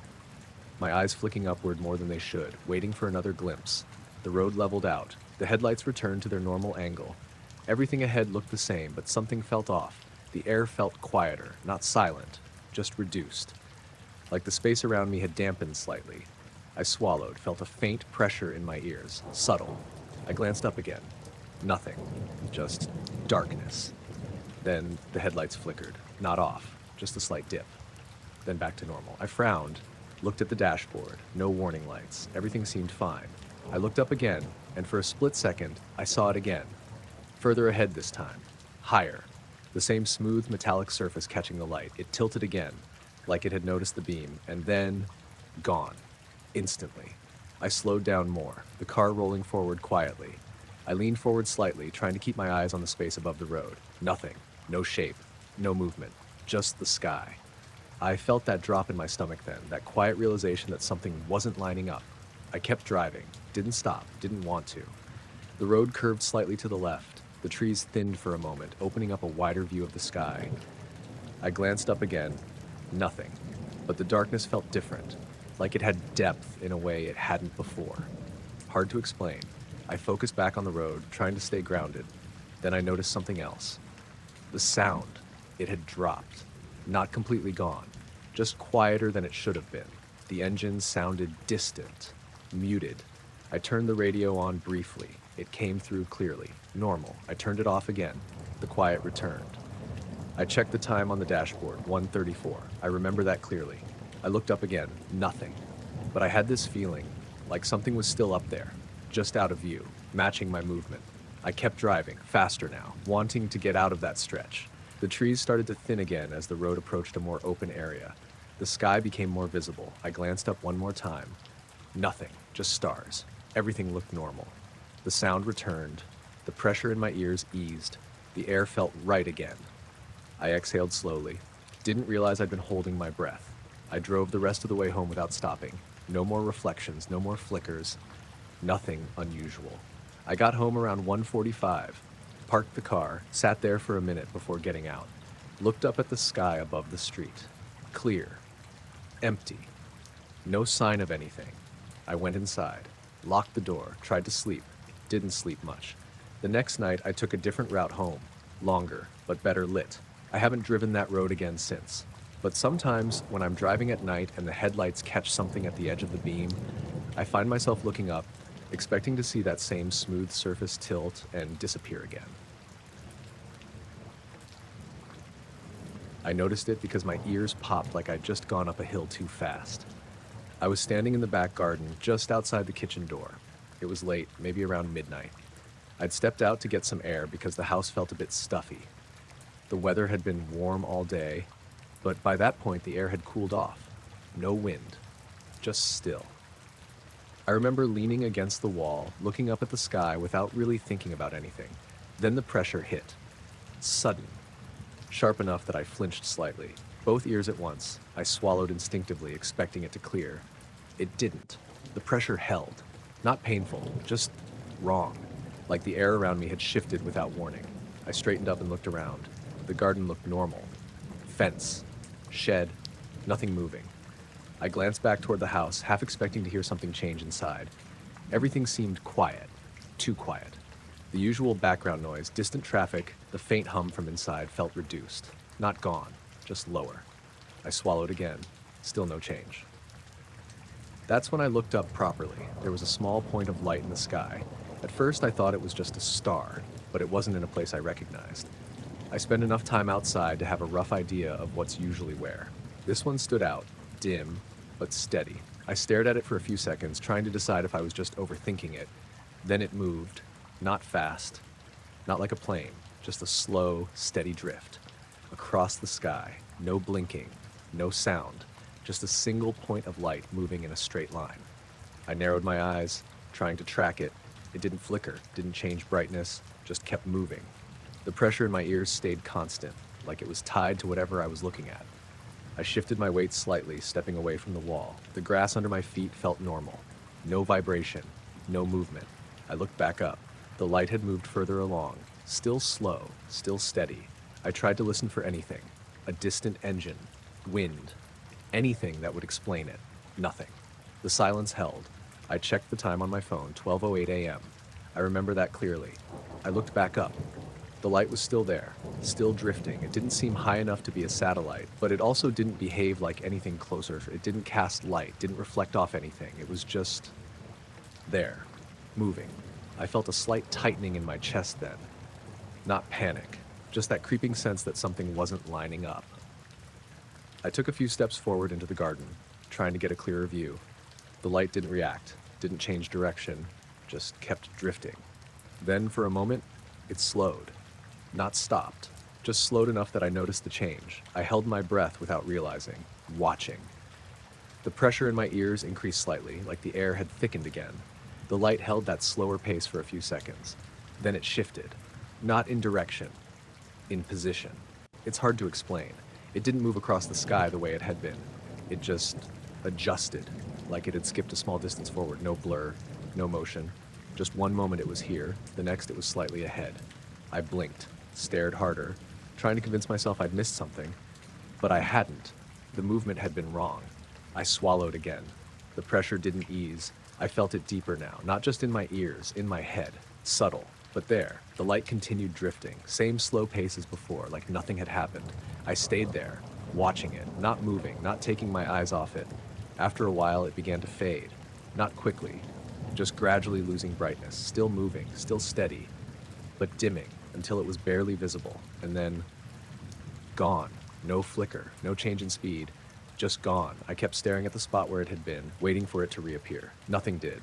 The sky looked normal again, stars in their usual places, no movement. The pressure in my ears eased suddenly, like something had released. I exhaled slowly, didn't realize I'd been holding my breath again.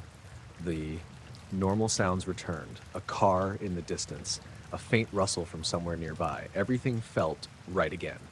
I checked the time, 12:12. That didn't feel right.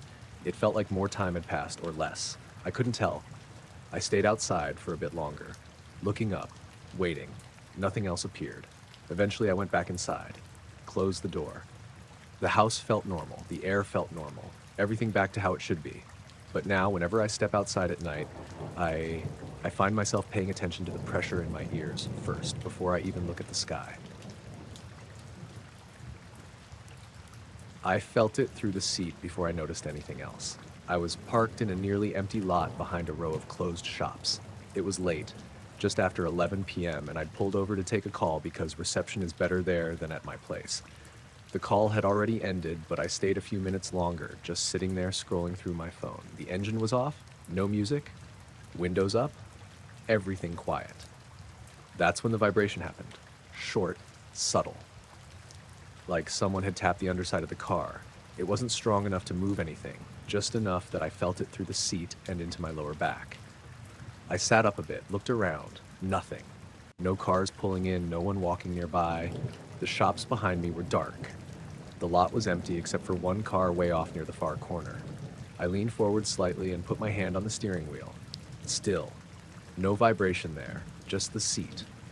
I waited.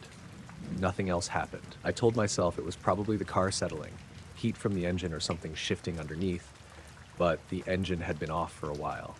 I picked up my phone again, looked at the time, 11:17. I remember that clearly. I was about to start the car and leave when I felt it again. Same vibration, same place, short, like a pulse. This time I froze. Didn't move, just sat there paying attention. The air inside the car felt different, not warmer, not colder, just still, like it had thickened slightly. I glanced at the rearview mirror without thinking. That's when I saw it, a faint glow, above the car, not bright, not enough to light anything up, just a soft, dim presence hovering somewhere overhead. I couldn't see a shape, just that glow lingering in the upper part of the mirror. I turned my head slowly and looked up through the windshield. Nothing, just dark sky. I looked back at the mirror. The glow was still there, same position, same faint intensity. I shifted slightly in my seat. The glow didn't move, didn't react, just stayed there. I felt that pressure in my ears then, subtle, like a slow build. I swallowed. It didn't clear. I kept my eyes on the mirror, trying to figure out if it was a reflection from somewhere else. But there were no lights nearby, no street lights above that section of the lot, nothing that could explain it. I reached up and adjusted the mirror slightly. The glow stayed in view. Still hovering above, not tied to any angle. That's when I realized it wasn't a reflection. It was something above the car. I leaned back slightly. The seat creaked under me. The glow didn't change. I listened. No sound, no hum, nothing. Just that quiet. I checked the side mirrors. Nothing there. Just darkness. I looked back at the rear view. The glow had shifted slightly, not moved across the sky, just adjusted, like it had repositioned itself slightly. I felt that tightness in my chest then, not panic, just awareness. Like something was there, and I wasn't supposed to notice it. I stayed still, watching, waiting. The glow lingered, unmoving now. The pressure in my ears increased slightly. I swallowed again, still there. I reached for the door handle slowly, didn't open it, just held it. The metal felt normal, cold, real. I looked back at the mirror. The glow dimmed slightly, then held, then dimmed again. Slow, gradual, like it was fading. I leaned forward slightly, trying to keep it in view. The edges of the glow softened. It didn't spread, didn't move away, just lost brightness, until it was barely visible. And then gone. The mirror showed only darkness again. The pressure in my ears eased immediately. The air inside the car felt normal again. I sat there for a few seconds, staring at the empty space, waiting for something else to happen. Nothing did. I checked the time, 11:21. That didn't feel right. It felt like less time had passed. I looked around the lot again. Still empty, still quiet. The car in the far corner hadn't moved. No one else around. I started the engine. The sound felt louder than it should have, like everything had been dampened before and now it was back. I drove out of the lot without looking up again. Didn't want to. Just focused on the road ahead. When I got home, I sat in the driveway for a minute, looked in the mirror one more time. Nothing. Just my own reflection and the dark behind me. But now, sometimes when I'm sitting in the car at night, I catch myself checking the mirror before anything else, just to make sure there isn't something lingering above me again. I noticed the compass first because it didn't just wobble. It kept turning like it couldn't decide where north was. I was hiking a ridge trail I'd done a couple of times before, nothing extreme. Just a long stretch of elevated ground with a clear view on both sides. You could see miles out if the weather held up. That morning had started clear, but by the time I reached the higher part of the ridge, a thin layer of cloud had rolled in. Not thick fog, just enough to dull the distance and flatten the light. It was early afternoon, maybe around 2 p.m. I'd stopped for a break, sat on a flat rock, and pulled out my compass, mostly out of habit. I like checking bearings even when the trail is obvious. At first it looked normal. The needle pointed north. Steady. Then it shifted, just slightly. I frowned and tilted it, thinking maybe I wasn't holding it level. The needle moved again, not snapping like it should. Just drifting, slowly. I straightened it carefully in my hand. Held it still. The needle kept moving, not spinning. Just sliding a few degrees one way, then back, then slightly further the other direction, like it couldn't settle. I tapped the side lightly. Sometimes that helps if it sticks. It didn't change anything. The needle continued that slow, uncertain movement. I looked up from it. The ridge stretched out ahead, fading slightly into the haze. Everything looked normal. No movement. No reason for interference. I checked my phone. No signal. Not unusual. I switched it to compass mode. That spun too, more quickly than the physical one, like it was trying to correct itself but couldn't. I turned in place slowly. Both readings shifted, but not in a way that matched my movement. That's when I felt it. A faint pressure in my ears. Subtle at first, like a small change in altitude. I swallowed. It didn't clear. I stood up from the rock, looked around more carefully. The air felt heavier, not thick, just weighted, like something had settled over the area. I slipped the compass back into my hand and held it out in front of me. The needle drifted again, further this time, then paused, then drifted back. I started walking along the ridge again, slow at first, watching the ground, then the compass, then the horizon, trying to figure out if I was just imagining it. The trail was still clear, easy to follow, but the compass kept pulling my attention. Every time I glanced down, it was pointing in somewhere slightly different, not wildly off enough to feel wrong. After a few minutes, I stopped again. The pressure in my ears had increased slightly. I swallowed again. Still there. The silence around me had changed too. The usual sounds, wind brushing across the ridge, distant birds, felt reduced. Not gone, just quieter than they should have been. I turned slowly, scanning the distance. That's when I saw it. Far out, beyond the ridgeline. A faint glow, low on the horizon, barely visible through the haze. I might have missed it if I hadn't been looking. It wasn't bright, just a soft, dim light. Small. I stared at it for a few seconds, trying to figure out what it could be. A reflection? A distant building? But it didn't match anything I knew was out there. It sat there, steady, unmoving. I took a few steps forward along the trail. The glow stayed in place, didn't shift with my movement. I checked the compass again. The needle had drifted further now, pointing somewhere off to the side, not north, not anything consistent. I looked back at the glow. It pulsed once, not flashing, not blinking, just a single, soft increase in brightness. Then back to normal. I felt my chest tighten slightly, that creeping feeling that something wasn't lining up. I stood there, watching, waiting to see if it would pulse again. It didn't. The glow stayed faint, steady. I checked the time on my phone, 2:17 p.m. I remember that clearly. I looked back up. The glow hadn't changed, but something else had. The air felt heavier again. The pressure in my ears deepened slightly. I shifted my stance, looked. A ridge felt off. Hard to explain, like the space around me had flattened slightly. The distance didn't look quite right. I looked down at the compass again. The needle had stopped, but it wasn't pointing anywhere that made sense. It just sat there, locked in a direction I knew wasn't north. I tapped it again. Nothing. No movement. I turned slowly in place. The needle didn't follow. It stayed fixed. That's when the glow faded, same way it had appeared. No movement, no change in position, just slowly losing brightness, until it was gone.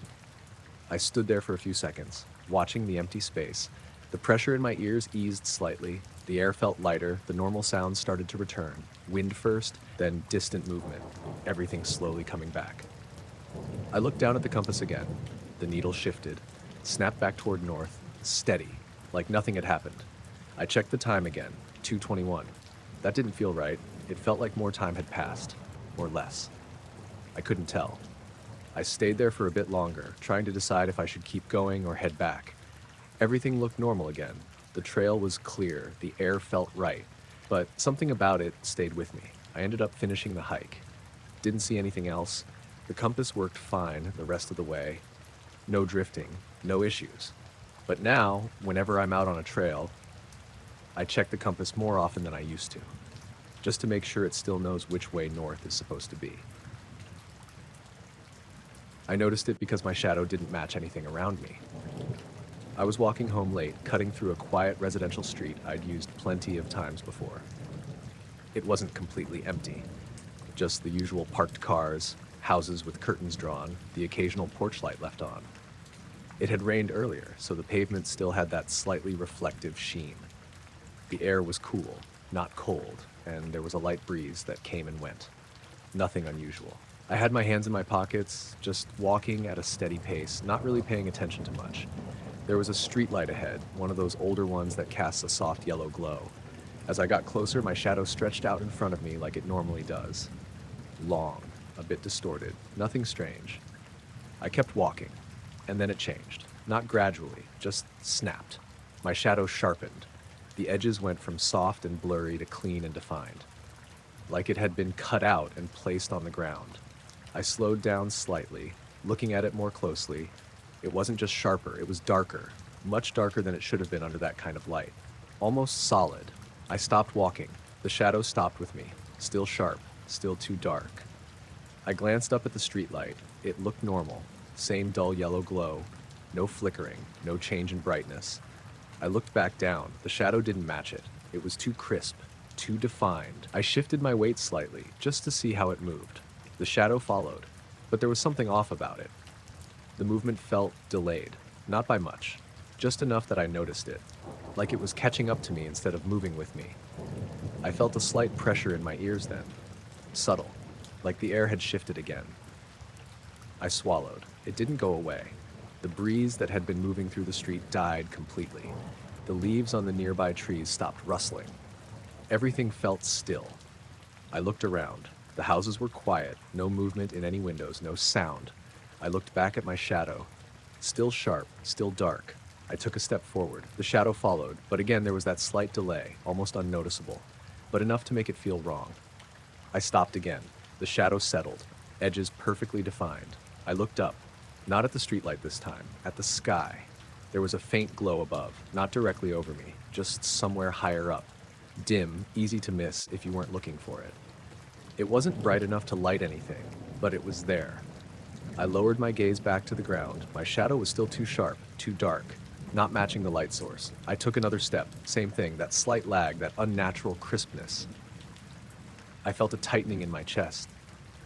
Not panic, just awareness, like something wasn't lining up with how things should work. I stood still again. The shadow held, perfectly still, perfectly defined. Then the glow above dimmed, slowly, not moving, not shifting, just losing brightness. And as it did, my shadow softened, the edges blurred, the darkness faded back to normal, like someone had adjusted a setting I couldn't see. I watched it happen, gradually, until it looked exactly how it should under the streetlight. I looked up again. The faint glow was gone. The sky looked normal, just darkness and a few scattered clouds. The pressure in my ears eased. The breeze returned. Light at first, then steady. The leaves started moving again. The usual background noise crept back in. I stood there for a few seconds trying to make sense of it. Then I checked the time on my phone. 12:31 a.m.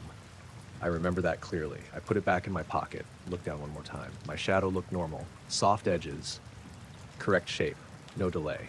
I started walking again. The rest of the street felt the same as it always did. Nothing else changed. No more glows. No more strange movement. I got home a few minutes later, unlocked the door, went inside. Everything felt normal. But now, whenever I walk under streetlights at night, I find myself glancing down first, just to make sure my shadow is still moving the way it's supposed to. I noticed it because the light wasn't coming from the horizon. I was up early, earlier than usual. Couldn't sleep, so I made coffee and stepped out onto the back patio while it was still dark. It was one of those mornings where the air feels still, like everything's waiting for the day to start. My place sits just outside a small town, nothing but open fields behind the fence. You can usually see the sunrise clearly from there. I leaned against the railing, mug in my hand, watching the sky the way I always do when I'm up that early. At first, everything looked normal. Dark blue sky just starting to lighten slightly along the horizon, the usual gradual fade. Then I noticed something off to the left. A thin vertical strip of light. Not wide. Maybe the width of a couple of fingers held at arm's length. It stretched upward from the horizon, straight up into the sky. I frowned and shifted my stance, thinking maybe it was just a gap in the clouds catching early light. But there weren't really any clouds, just a light haze. And the strip didn't spread. It didn't soften. It stayed narrow, defined. I took a sip of coffee, still watching it. The rest of the sky continued to brighten slowly, the way it should.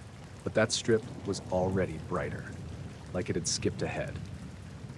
I stepped off the patio and walked a few paces into the yard, trying to get a clearer view. The grass was damp under my feet, the air cool. I looked back up. The strip hadn't moved, still vertical, still narrow. I checked the edges of it. They were too clean. Not sharp like a line drawn on paper, but cleaner than anything natural should look in the sky. I felt a slight pressure in my ears then. Subtle, like the kind you get when a storm's about to roll in. I swallowed. It didn't clear. I looked around briefly. Everything else felt normal. No wind, no movement, just that quiet, early morning stillness. I looked back up. The strip had brightened slightly, not dramatically, just enough that it stood out more against the rest of the sky. The horizon beneath it didn't look any different. No glow spreading outward, no gradual transition, just that one vertical section lighting up faster than everything else. I set my mug down on the railing behind me, stepped a little further out into the yard. I remember thinking it looked wrong in a way I couldn't explain, like something was lighting it from behind, but only in that one shape. I checked the time on my phone, 5:41 a.m. I remember that clearly. I put it back in my pocket and kept watching. The pressure in my ears deepened slightly. Not painful, just noticeable. The air felt heavier. I could hear less. The usual faint sounds of morning, birds, distant movement, felt muted, like they'd been turned down. I kept my eyes on the strip, waiting for it to spread or shift or do something that made sense. But it didn't. It just stayed there. Bright, narrow, vertical. Then it changed. Not suddenly, slowly. The brightness began to pull upward. That's the only way I can describe it. The lower part of the strip dimmed slightly, while the upper part stayed bright, like the light was retracting. I leaned forward slightly, trying to see it more clearly. The bottom edge faded first, then the middle. The brightness concentrated higher up. The strip got shorter, still vertical, still narrow, just shrinking upward. I felt that tightness in my chest then, that creeping awareness that something wasn't right. I didn't move, didn't look away. The strip continued to retract, higher and higher, until it was just a small segment near the upper part of the sky. Then that faded too, slowly, evenly, until it was gone. The sky returned to normal. The horizon looked the way it should. The light spread naturally across it, like nothing had happened. I stood there for a few seconds, still looking at the spot where the strip had been. The pressure in my ears eased. The air felt lighter. The usual sounds started to come back. A bird somewhere nearby, a faint rustle from the fields, everything returning to normal. I checked the time again. 5:45. That didn't feel right. It felt like more time had passed, or less. I couldn't tell. I picked up my mug and took another sip. The coffee had cooled more than it should have. I stood there for a while longer, watching the sunrise finish the way it always does. Nothing else changed. No more strange light, no movement, just the usual morning. But now, whenever I step outside before sunrise, I don't just look at the horizon anymore. I check the rest of the sky too, just in case something lights up where it shouldn't and then pulls itself back out of sight.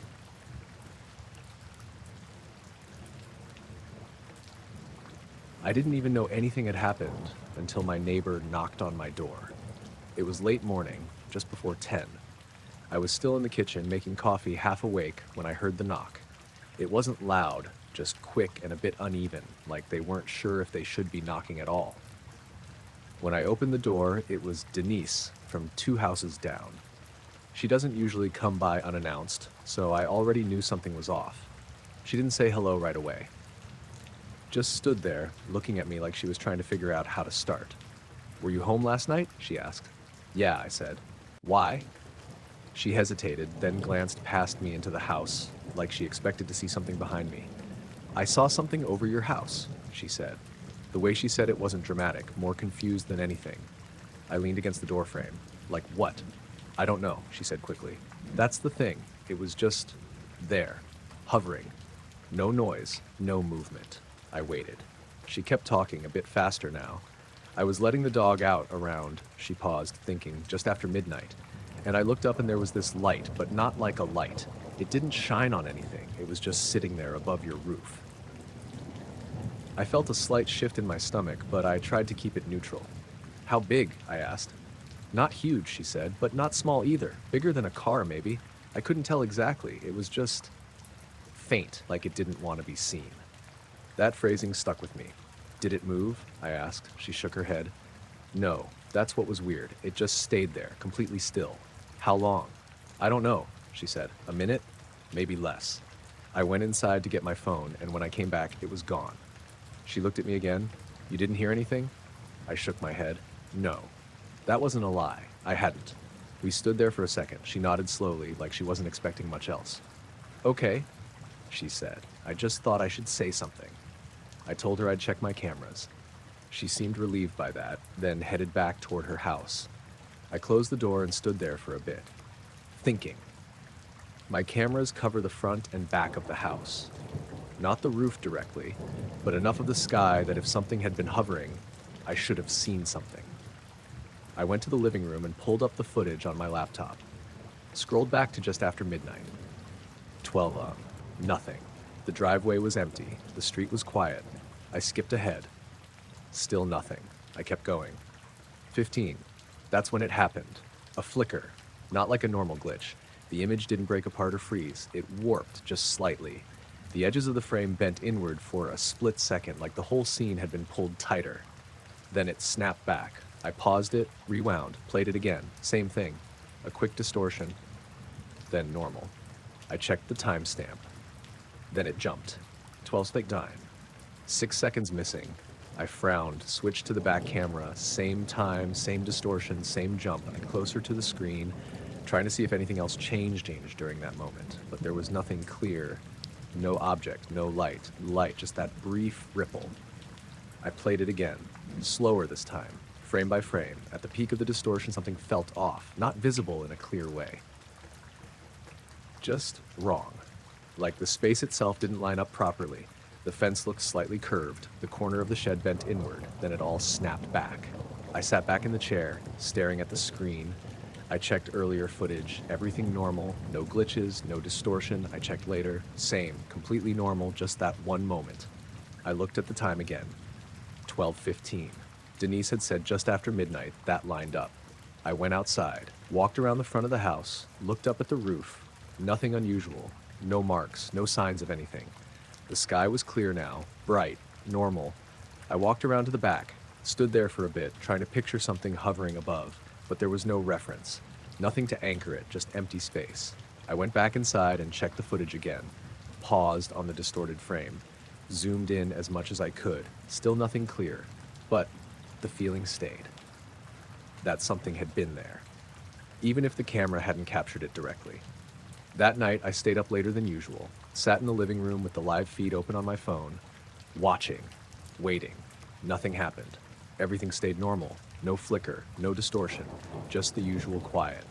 I checked the time around midnight. Nothing. 12:10. Nothing. 12:15. Still nothing. I kept watching. Eventually, I must have drifted off on the couch, because the next thing I remember was waking up around 3. Phone still in my hand, screen dark. I checked the footage the next morning, scrolled through that same time again, 12:15. The distortion was still there, the same 6 seconds missing, no change, no new detail. Just that brief moment where the image didn't behave the way it should. Denise hasn't brought it up again. I haven't either. But now, every night, just before I go to bed, I check that timestamp, just to see if anything else shows up in those missing seconds. I noticed it because the water stopped behaving like water. I was out early, just before sunrise, fishing along the edge of a reservoir a few miles outside town. It's a quiet place. Not many people go that early, especially during the week. I'd parked up, walked down the path, and set up near a shallow section where the bank slopes gently into the water. It was cold. Not freezing, but enough that your breath hangs for a second before disappearing. The surface of the water was mostly still, just small ripples moving across from a light breeze. I'd been there maybe half an hour, line in, not catching anything, just watching the water like you do. That's when I saw it. At first, I thought it was just a reflection, a faint glow under the surface, maybe 10 feet out from where I was sitting. But there wasn't anything above it to reflect. The sky was still dim, no direct sunlight yet, no lights around. Nothing that would cause that kind of glow. I leaned forward slightly, squinting. The glow was circular, not perfectly sharp, but clearly defined. A soft, pale light sitting just beneath the surface. The water above it didn't ripple. That's what stood out. Everywhere else, the surface moved slightly with the breeze, but directly over the glow, still, completely still, like that patch of water had been separated from the rest. I stood up slowly, walked closer to the edge. The glow didn't react, didn't shift, just stayed there. Same size, same brightness. I looked around, half expecting to see someone else nearby, maybe something in the water. Nothing, just me. The quiet felt heavier then, like the usual background noise had dropped off. I crouched down near the edge. The water was clear enough that you could usually see a bit beneath the surface. But here, it looked different. Not murky, just undefined. Like the glow wasn't coming from a specific depth, more like it existed within the water rather than under it. I reached out and dipped my fingers in. The surface broke normally. Cold water, no resistance. But the glow didn't change. It stayed exactly where it was. I moved my hand through it. Nothing. No warmth, no sensation, just water. I pulled my hand back out, watched the ripples spread. They stopped at the edge of the glow. Didn't pass through. That didn't make sense. I leaned closer. The glow remained steady. The edges didn't blur, didn't react to the movement. I felt a slight pressure in my ears then, subtle, like when you change altitude. I swallowed. It didn't go away. I sat back slightly, keeping my eyes on it. The glow didn't move, didn't pulse, just stayed there. I checked the time on my phone, 5:47 a.m. I remember that clearly. I looked back at the water. Still the same. Then, slowly, the glow began to shrink. Not fading, not dimming, just getting smaller. Evenly. Like the circle was tightening in on itself, the edges stayed defined, the brightness stayed the same, it just reduced in size. I leaned forward again, watching. The pressure in my ears increased slightly, the water above it remained still, completely separate from the rest of the surface. The circle got smaller and smaller, until it was only a few inches across. Then, it was gone. No fade, no ripple, nothing. The water returned to normal. Ripples moved across the surface where it had been, like nothing had ever been there. I sat there for a few seconds, staring at the spot, waiting for something else to happen. Nothing did. The quiet lifted slightly. I could hear distant birds. The breeze felt normal again. I checked the time. 5:52. That didn't feel right. It had felt shorter. I stood up slowly, looked around again. Still no one else there. I reeled in the line without thinking. Didn't want to keep fishing. Packed my stuff up. But before I left, I walked along the edge of the water to where the glow had been. Stood there for a minute, just looking down. Nothing unusual, just water. I dropped a small stone into the spot. It sank normally. Ripples spread out evenly. No interruption. I left after that. Didn't stay any longer. The next day I went back. Same time, same spot. Water looked normal. No glow, no still patch. Just the usual surface movement. I stood there for a while watching. Nothing happened. But now, whenever I'm near water, I find myself looking a bit closer at the surface, just to see if there's a spot that isn't moving like it should.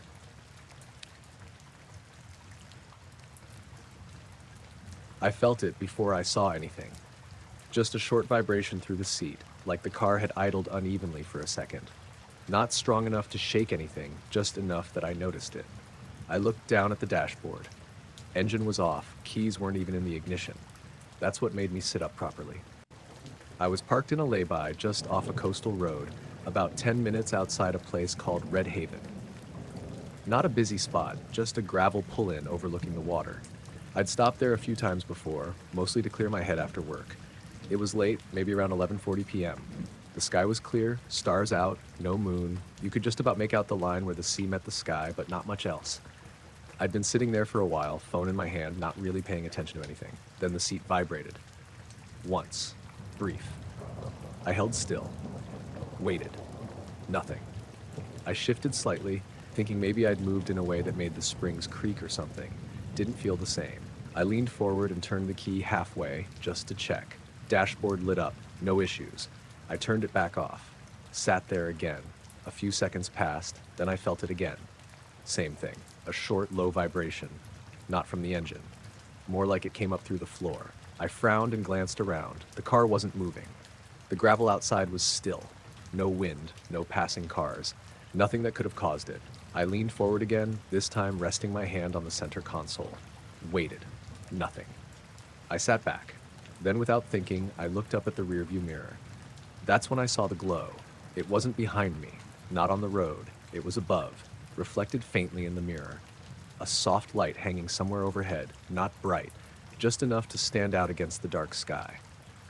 I turned my head slightly, trying to look through the windshield. But I couldn't see it directly, only in the mirror. I adjusted it slightly. The glow stayed in view, faint, circular maybe. Hard to tell. It didn't have a clear edge, more like a patch of light. I sat there, staring at it. The vibrations stopped, completely. The car felt still again. I held my breath for a second, listening. Nothing, no sound at all. The glow didn't move, didn't flicker, just hovered there. I reached up and tilted the mirror again. The light stayed in roughly the same place. That's when it hit me. If it was something above the car, I should be able to see it directly. But when I looked up through the windshield, there was nothing, just stars. I leaned forward, craning my neck, trying to find the angle. Nothing. I leaned back again, looked at the mirror. The glow was still there. Same position, same brightness. I swallowed, felt a slight pressure in my ears. Subtle, like when you go through a tunnel. I shifted in the seat. The upholstery creaked normally, no vibration. I looked back at the mirror. The glow seemed closer, not physically lower, just more defined, like my eyes had adjusted to it. I reached up and touched the mirror, steadying it. The image didn't shake. The glow stayed fixed. I glanced down at my phone. Screen still on. Time read 11:43. I looked back up. The glow hadn't changed. I opened the door slowly, stepped out of the car. The night air felt normal, cool, still. I looked up directly above me. Nothing, just empty sky. I stepped back, leaned down slightly, and looked into the car again, through the rearview mirror. The glow was still there, exactly where it had been. That didn't make sense. I straightened up, looked at the sky again. Nothing. I bent down again, looked through the mirror. Still there. I stayed like that for a few seconds, shifting between the two. Direct view. Nothing. Mirror. The glow. I felt that pressure in my ears increase slightly. I stood up fully this time. Stepped away from the car, looked up. Nothing. I walked a few steps further back, then leaned in again. Checked the mirror. The glow was fainter now. Still there, but dimmer. I got back into the driver's seat, closed the door, sat still. The glow remained, barely visible now. I watched it carefully. It didn't move, didn't shift, just slowly lost brightness, evenly, until it blended into the darkness, and then gone. I kept staring at the mirror. Nothing. Just the reflection of the back seat and the dark beyond. The pressure in my ears eased. The silence lifted slightly. I could hear the faint sound of the sea again. Distant. Normal. I checked the time. 11:49. That didn't feel right. It felt like less time had passed. I started the engine. The car came to life normally. No issues. No strange sounds. I sat there for another minute. Then pulled out and drove home. Didn't stop again. Didn't check the mirror. The next day I went back to that spot, parked in the same place, same angle, checked the mirror, nothing, just normal reflection. I even tried sitting there for a while, engine off, waiting. Nothing happened. But now every time I sit in that car at night, I catch myself glancing at the rearview mirror more than I should, just to see if that faint glow shows up again. I noticed it because I kept losing it. I was lying on the bonnet of my car out on this gravel pull-off near the moors, about 20 minutes outside town. It's one of those spots people use for dog walking during the day, but at night it's completely empty. No streetlights, no houses nearby, just open sky. It was cold, clear, no clouds at all. Perfect for stargazing. I'd gone out there a few times before with my friend Callum, but that night it was just me. I'd brought a blanket, a flask of coffee, and I was just lying there, letting my eyes adjust. After a while, you start to see more stars than you expect. The sky kind of fills in.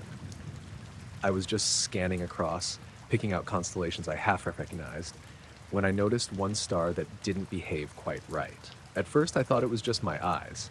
You know when you stare at something too long and it kind of drifts or flickers? It felt like that. But this one was different. Every time I moved my gaze slightly, it didn't move with the rest of the stars. It lagged, just a fraction of a second behind. I tested it a few times, thinking maybe I was imagining it.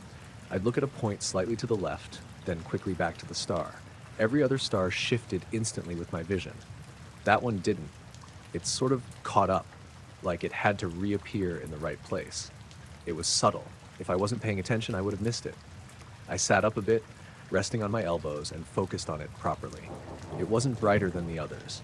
No color difference. Just a normal-looking star, except for that delay. I moved my head side to side, slowly. Same thing. Everything else stayed locked in place, but that one had this slight hesitation, like it wasn't part of the same sky. I remember saying out loud, "That's weird," even though no one was there. I took a sip of coffee and kept watching. After a minute or so, I noticed something else. It wasn't just lagging, it was drifting. Not across the sky like a satellite, just tiny movements, barely noticeable. But when I fixed my eyes on it, it didn't stay exactly where I expected. It kind of adjusted, like it was correcting itself.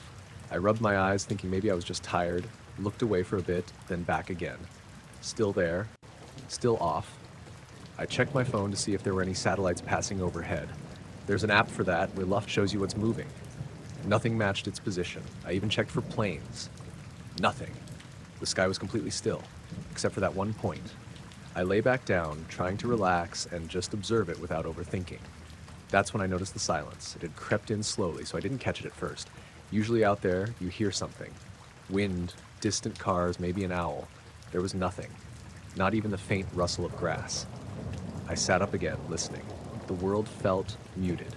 Not totally silent, but like someone had turned the volume down. I looked around. The moor stretched out the same as always. Dark, flat, empty. My car was the only thing there. I checked the time. 11:41 p.m. I remember that because I checked it again later. I looked back at the star. It was still there. Still lagging. I decided to try something else. I got off the bonnet and stood up, walking a few steps away from the car. The gravel crunched under my shoes, but even that sounded duller than it should have. I looked back up. The star was in the same part of the sky, but now it seemed slightly brighter. Not by much, just enough that I noticed. I took another step. The brightness didn't change. I stopped moving, and that's when it shifted. Not drifting this time, a small, sudden movement, like it jumped slightly to the side. I blinked. It was back where it had been. I told myself it was my eyes again. Has to be. I walked back to the car and leaned against it, keeping my eyes on the sky. I didn't want to look away anymore. The longer I stared at it, the more that lag stood out. Every time I blinked, it felt like it took longer to come back into focus than everything else, like it had to reconnect. After a while, I started feeling uneasy. Not scared exactly, just that feeling you get when something's wrong but you can't explain why. I checked the time again. 11:41, same as before. That didn't make sense. I was sure at least 10 minutes had passed. I tapped my phone screen. The seconds ticked forward normally. 11:42. I stared at that for a second, then looked back up. The star was gone. I scanned the sky, trying to find it again. Everything looked normal. Every star in place. No lag, no drifting, just a regular sky. I stayed there for a while, trying to convince myself I'd just lost track of which one it was. But I knew roughly where it had been, and there was nothing there now. I packed up not long after that. Didn't feel like staying.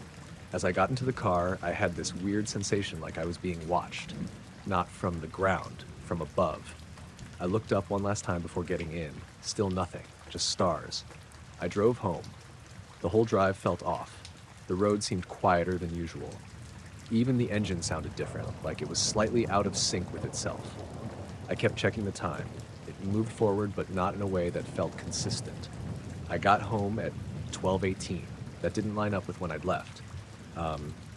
It should have been earlier. I didn't think too hard about it. Just went inside, locked the door, tried to sleep. The next night, I went back. I told myself I wanted to prove it was nothing. Same spot, same setup, clear sky again. I lay on the bonnet, scanning the stars. It took a while, but I found it. Same position, same slight lag, like it had been waiting. I stared at it longer this time. Didn't move as much. Just kept my eyes fixed. After a minute or two, the lag stopped. It held steady like every other star. Perfectly in sync. That should have made me feel better. But it didn't, because then it started getting brighter, slowly. Not enough to stand out immediately, but enough that after a few seconds I couldn't ignore it. I sat up, watching it. The brightness increased just a little, then stopped, and in that moment I had this strange thought, that it wasn't getting brighter, it was getting closer. I stood up without thinking. The air felt heavy again. That same muted silence from before. I looked around quickly. Nothing on the ground. Nothing moving. When I looked back up, the star was gone again. Just like before. No fading, no movement. Just gone. I didn't stay after that. Got in the car, drove straight home. I haven't been back since. But sometimes when I'm outside at night, I catch myself scanning the sky. And every now and then there's a star that takes just a fraction too long to settle into place when I look at it. and I don't stare at it anymore. I noticed it when I shifted my feet. I was standing near the middle of the boat, just adjusting my stance because the floor had started to feel colder through my boots. It was one of those quiet nights out on the reservoir. No wind, water like glass. You could hear every small movement. The creak of the boat, the line tapping against the rod. I'd been out there for maybe an hour already. No bites, but I didn't mind. I go out more for the quiet than anything. My name's Aaron, by the way. I usually fish alone, especially at night. Less hassle, no one talking. Anyway, I looked down when I shifted my feet, and that's when I saw it. A faint glow under the boat. Not bright, just enough to notice against the dark water. At first, I thought it was my headlamp, reflecting somehow. I had it around my neck, not switched on, but sometimes it catches light weirdly. So I turned it on and pointed it down. The glow didn't change. Still there. Soft, kind of white, but not really. More like a pale gray light, if that makes sense. I leaned over the side, trying to see better. The water was clear enough that night, but I couldn't make out anything beneath it. Just that glow, sitting under the boat. I straightened up and turned the lamp off again. The glow stayed. I told myself it was probably something in the water, maybe algae or some kind of reflection from the sky, even though there wasn't much moon. I picked up my rod again, tried to ignore it, but every few seconds I found myself looking down. It wasn't moving, just staying right under me. After a minute or two, I realized something else. The boat was drifting. Slowly, but it was moving. I could tell from the shoreline, the way the trees were shifting slightly in relation to me. But the glow, it stayed centered, right beneath the middle of the boat. I tested it. I stepped toward the front. The glow moved with me. Not instantly, just slightly delayed, like it had to catch up. I froze for a second, then stepped back. Same thing. It followed. That's when it stopped feeling like something natural. I grabbed my phone, thinking I'd record it. The screen lit up, reflected faintly on the water. But when I pointed the camera down, I couldn't see the glow properly, just darkness and a bit of reflection from the phone itself. I lowered the phone, looked with my eyes, still there. I tried again, nothing on the camera. That made me uneasy. I put the phone away and just stood there, watching. The glow didn't pulse or flicker. It was steady, and the longer I looked, the more it felt like it wasn't lighting the water. It was just existing in it, like it didn't interact with anything around it. I crouched down, bringing my face closer to the surface. The air felt colder near the water. I could hear a faint sound then, not from above, from below. A low, dull hum, barely there. I held my breath, trying to focus on it. It wasn't constant. It sort of came and went, like it was rising and falling slowly. I straightened up again, suddenly aware of how alone I was out there. No other boats, no lights on the shore nearby. Just me, and that glow. I reached for the oar and pushed against the water, trying to move the boat more deliberately. It slid sideways. The shoreline shifted faster this time, but the glow stayed with me. Still centered, still under the boat. That's when I noticed the temperature change. Not around me. In the water. Where the glow was, the surface looked slightly disturbed, not rippling, just different, like it was thicker somehow. I don't know how else to describe it. I leaned over again, watching closely. The glow seemed to deepen slightly, not brighter, just more defined, like it was coming from further below. The hum got stronger for a second, then faded again. I pulled back, suddenly not wanting to be that close to it. I sat down on the bench, keeping my eyes on the water, trying to think of something normal that could explain it. Nothing came to mind. I checked the time on my phone, 11:26 p.m. I remember that clearly because I checked it again later. I decided I'd just leave, pack up, head back to shore. I reeled in my line, hands moving slower than usual. Every now and then I'd glance down. Still there, still following. I picked up the oar again and started rowing properly this time. The boat moved forward, cutting through the water. The glow stayed with me, perfectly centered. It didn't lag this time, just stayed exactly under the boat no matter how I moved. That made it worse, because now it felt like it was tracking me. Not reacting, tracking. I rowed faster. The hum returned. Stronger now. Still low, but more noticeable. I could feel it faintly in my feet through the floor of the boat. I looked down again. The glow had changed slightly, not in brightness, in shape. It wasn't just a soft circle anymore. There was something uneven about it. Like parts of it were shifting within the light, not moving exactly, just rearranging. I stopped rowing for a second. The boat drifted, the glow stayed, the hum steadied. I felt that same heaviness in the air I've felt a few times since, like everything was slightly out of sync. I didn't stay still for long. I started rowing again, harder this time. I didn't care about being quiet anymore. I just wanted to get back to shore. The glow didn't fade, didn't change. It stayed with me the entire way, all the way until I was close enough to see the outline of the dock. That's when it shifted. Not suddenly, just moved slightly deeper, like it was sinking. The hum dropped with it, lower, fainter. I kept rowing, didn't slow down. As the boat scraped lightly against the edge of the dock, the glow dimmed, not fading out, just pulling away, like it was retreating into the water. I didn't wait to see more. I grabbed my gear, stepped onto the dock, looked back once. The water was dark again, nothing there. No glow, no movement, just the reflection of the sky. I checked the time when I got to the car, 11:49. That didn't feel right. It should have taken longer to get back. I sat there for a minute, engine off, just listening. Everything sounded normal again. No hum, no pressure.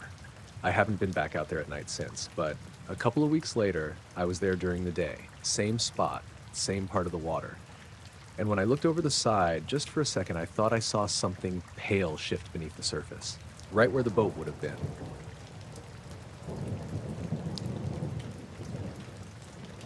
I noticed it because it stayed just out of reach. At first I thought it was coming from somewhere nearby. A generator maybe, or one of those electrical boxes you sometimes pass on quiet streets. It was that kind of sound. Low, steady, almost more felt than heard. I slowed down, trying to place it. It didn't get louder or quieter, just stayed the same. I kept walking. The sound stayed ahead of me. I was on a footpath that runs along a canal outside Warrington. It's not busy at night, especially not midweek, just a straight stretch of gravel path, water on one side, trees on the other. It was just after 10 p.m., cold, dry, no wind. I had my hands in my pockets, head down, not really paying attention until that hum cut through. I stopped walking.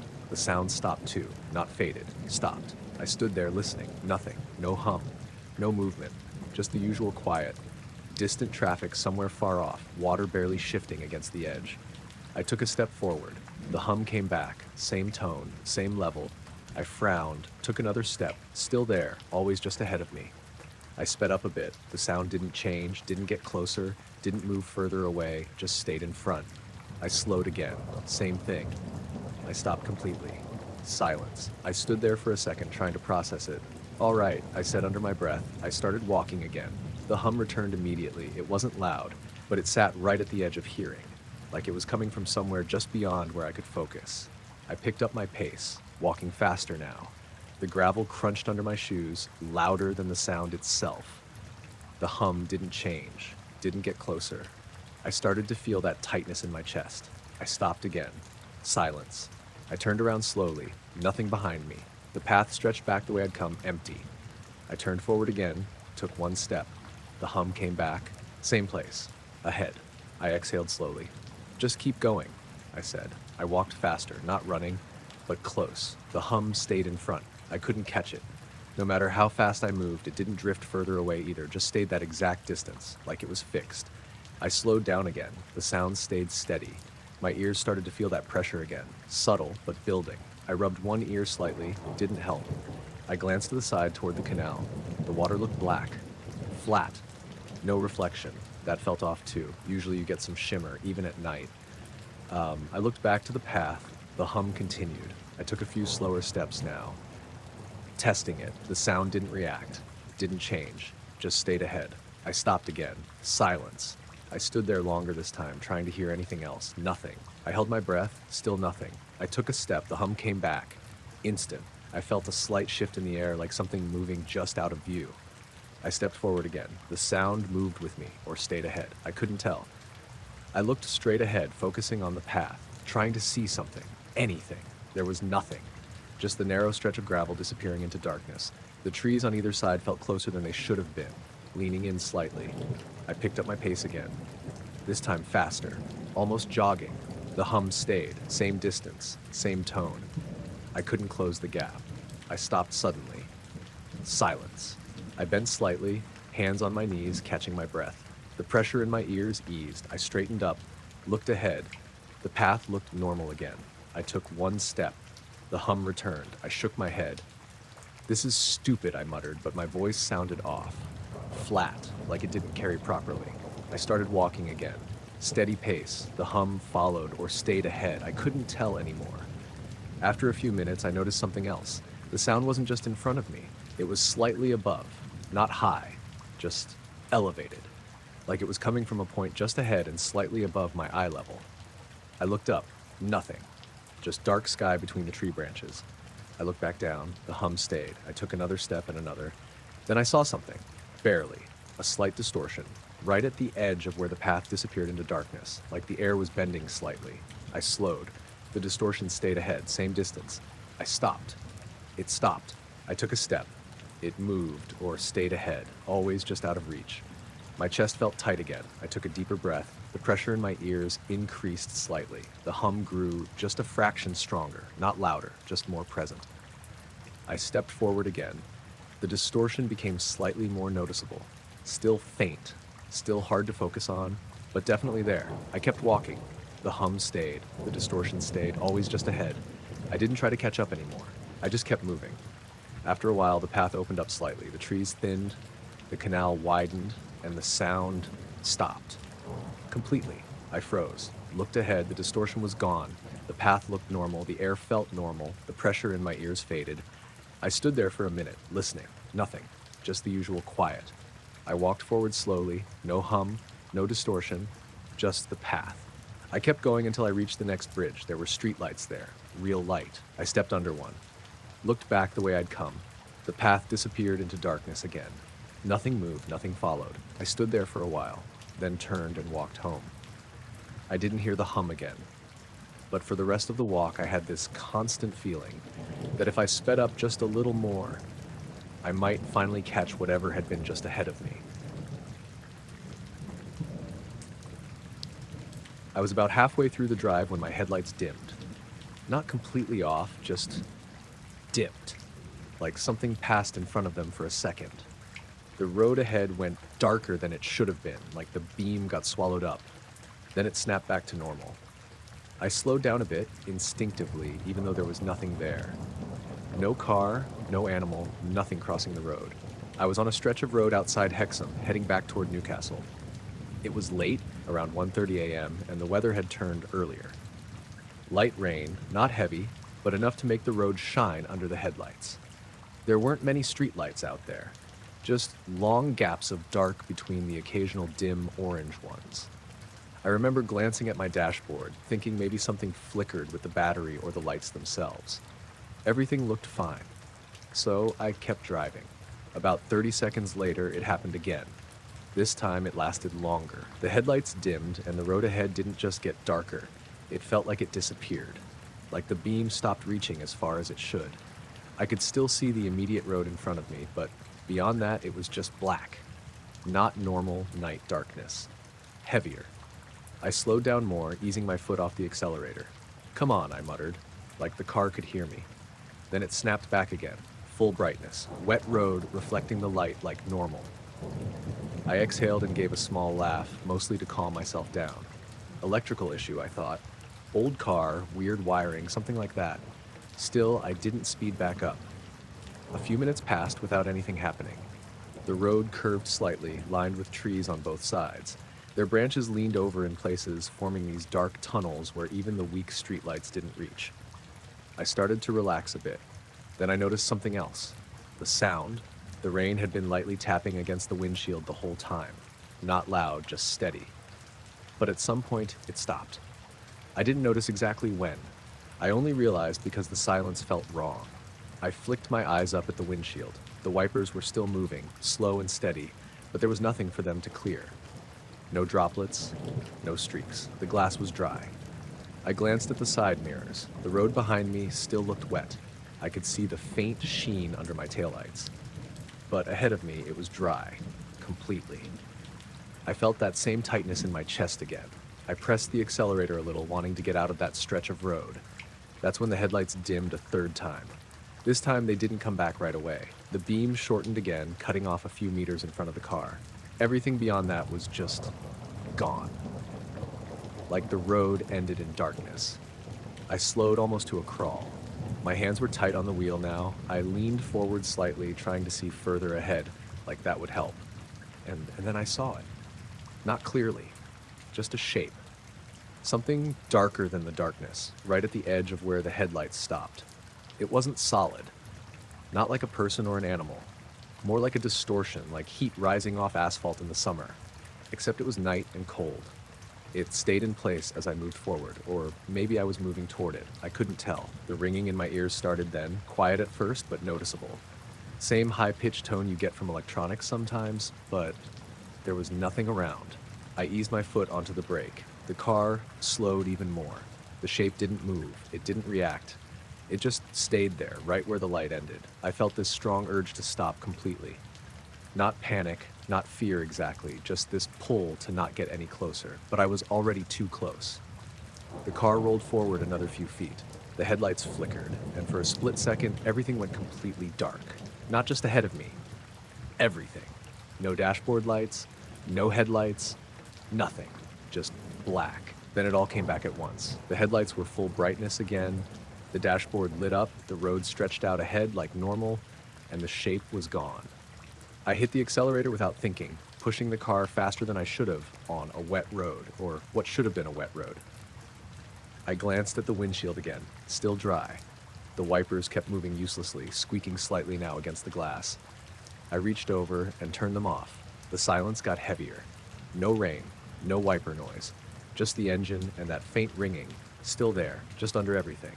I checked the time, 1:47 a.m. That didn't seem right. I was sure it hadn't been that long since the first flicker. Maybe a few minutes, 10 at most. I tried to think back, to piece together how much time had actually passed, but it felt slippery. Like trying to remember a dream right after waking up. I kept driving. A few more minutes passed, and then I saw headlights coming toward me in the opposite lane. A car, finally. Relief hit me harder than I expected. As the car got closer, I slowed slightly, watching it. It looked normal, just a hatchback, nothing unusual. But as it passed me, something felt off. The driver didn't look at me, not in the usual way people glance as they pass. He just stared straight ahead, completely still. And his headlights, they dimmed as they passed my car, same way mine had. Just for a second, I checked my mirrors quickly. The car kept going, taillights steady, no sign of anything wrong. I turned my attention back to the road ahead. The rain started again. Light at first, then steady, tapping softly against the windshield. I let out a breath I didn't realize I'd been holding. Everything looked normal again. Wet road, full headlights, trees lining the sides. The ringing in my ears faded slowly until it was gone. I drove the rest of the way home without anything else happening. When I pulled into my driveway, I just sat there for a minute, engine running, staring at nothing. Eventually, I turned the car off and went inside. The next morning, I went back out to check the car. I don't know what I expected to find. Probably nothing. But when I looked at the headlights, I noticed something. Both of them had a faint smear across the glass. Not dirt, not water spots, just a thin, dull streak right across the center of each one. Same height, same position, like something had passed directly in front of them. The power went out without any warning. 1 second I was in the kitchen rinsing a mug, the next everything just dropped. Lights, fridge, the low hum of the house, all gone at once. It was already dark outside. Late evening, maybe around 9:30. The kind of damp, overcast night where the clouds sit low and you don't see any stars. I stood there for a second, hands still under the tap, waiting for something to click back on. Nothing did. Great, I muttered, turning the tap off. The silence settled in pretty quickly. Not total silence, there was still the faint sound of rain against the windows, but everything inside felt empty. I walked into the hallway and grabbed my phone off the table. No signal. That didn't happen often where I lived, just outside a small village near Durham. Usually, even during outages, the signal held. I frowned and held the phone up, like that might help. Still nothing. I turned on the flashlight and headed toward the front room. The beam felt narrow, like it wasn't reaching as far as it should. Probably just the darkness making it seem that way. I pulled the curtain back slightly and looked outside. The whole street was dark. No house lights, no street lamps, just silhouettes of cars and rooftops against the low clouds. I could hear a few distant voices, people stepping outside, calling to each other. I watched for a minute, then stepped back. The air inside felt cooler already without the heating. I decided to go out and check if anyone knew what was going on. I grabbed a jacket and stepped onto the front path. The rain was light but steady. A couple of neighbors were outside. Mrs. Clark from 2 doors down stood under her porch talking to someone across the street. "Power's out your side too?" she called. "Yeah," I said. "Any idea why?" "Not a clue. Must be the whole area." I nodded and stepped further out onto the pavement. The sky looked strange, not in a dramatic way, just heavier. The clouds were low, thick, but there was something about the way they sat that felt off. I glanced up again, longer this time. That's when I noticed the glow. It was faint, really faint, but it was there.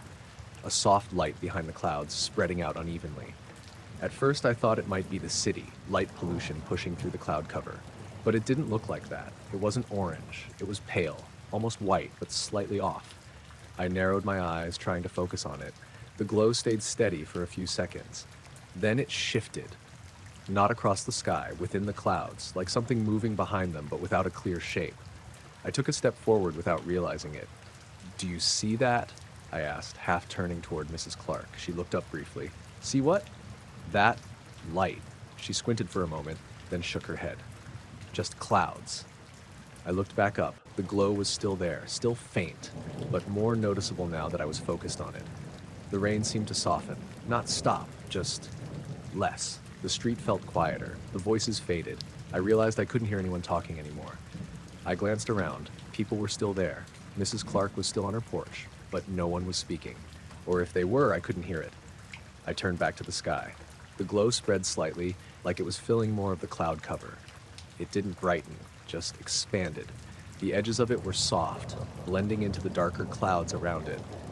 I felt that same pressure in my ears again, not painful, just noticeable, like being in a plane before your ears adjust. I swallowed. It didn't help. The glow shifted again.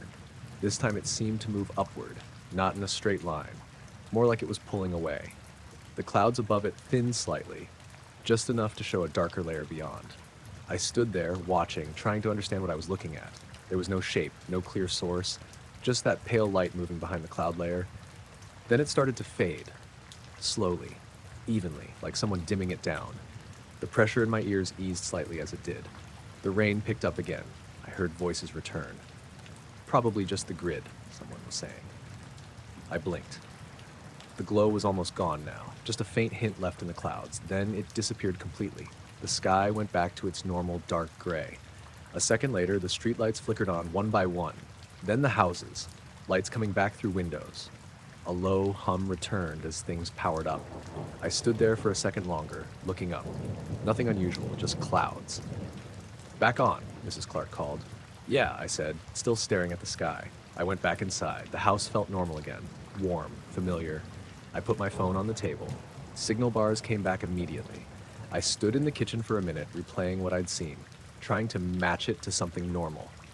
Lightning, maybe, but it hadn't flashed, hadn't been sharp or sudden. It had moved, slowly. I shook my head and turned the kettle on. As it started to heat, I glanced out the window one more time. The clouds were still low, still thick, but there was no sign of that glow anymore, just darkness. I was doing late deliveries out past the edge of town, the kind of route where houses get further apart the deeper you go. Gravel roads, long driveways, no streetlights, just the occasional porch light cutting through the dark. It was just after 9:30 when I turned off the main road onto a narrower one that led out into farmland. The address I had was near the end of that stretch, one of those standalone houses set back from the road with a big yard around it. My GPS said I was about 5 minutes away. The van was quiet except for the engine and the occasional rattle from the shelves in the back.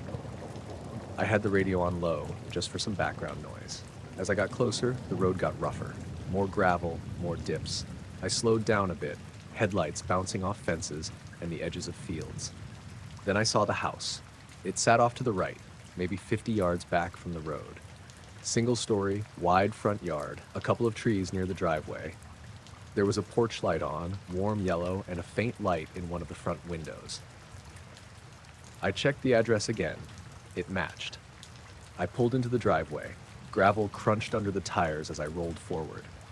The headlights swept across the front of the house, lighting up the door, the windows, the small set of steps leading up to the porch. Everything looked normal.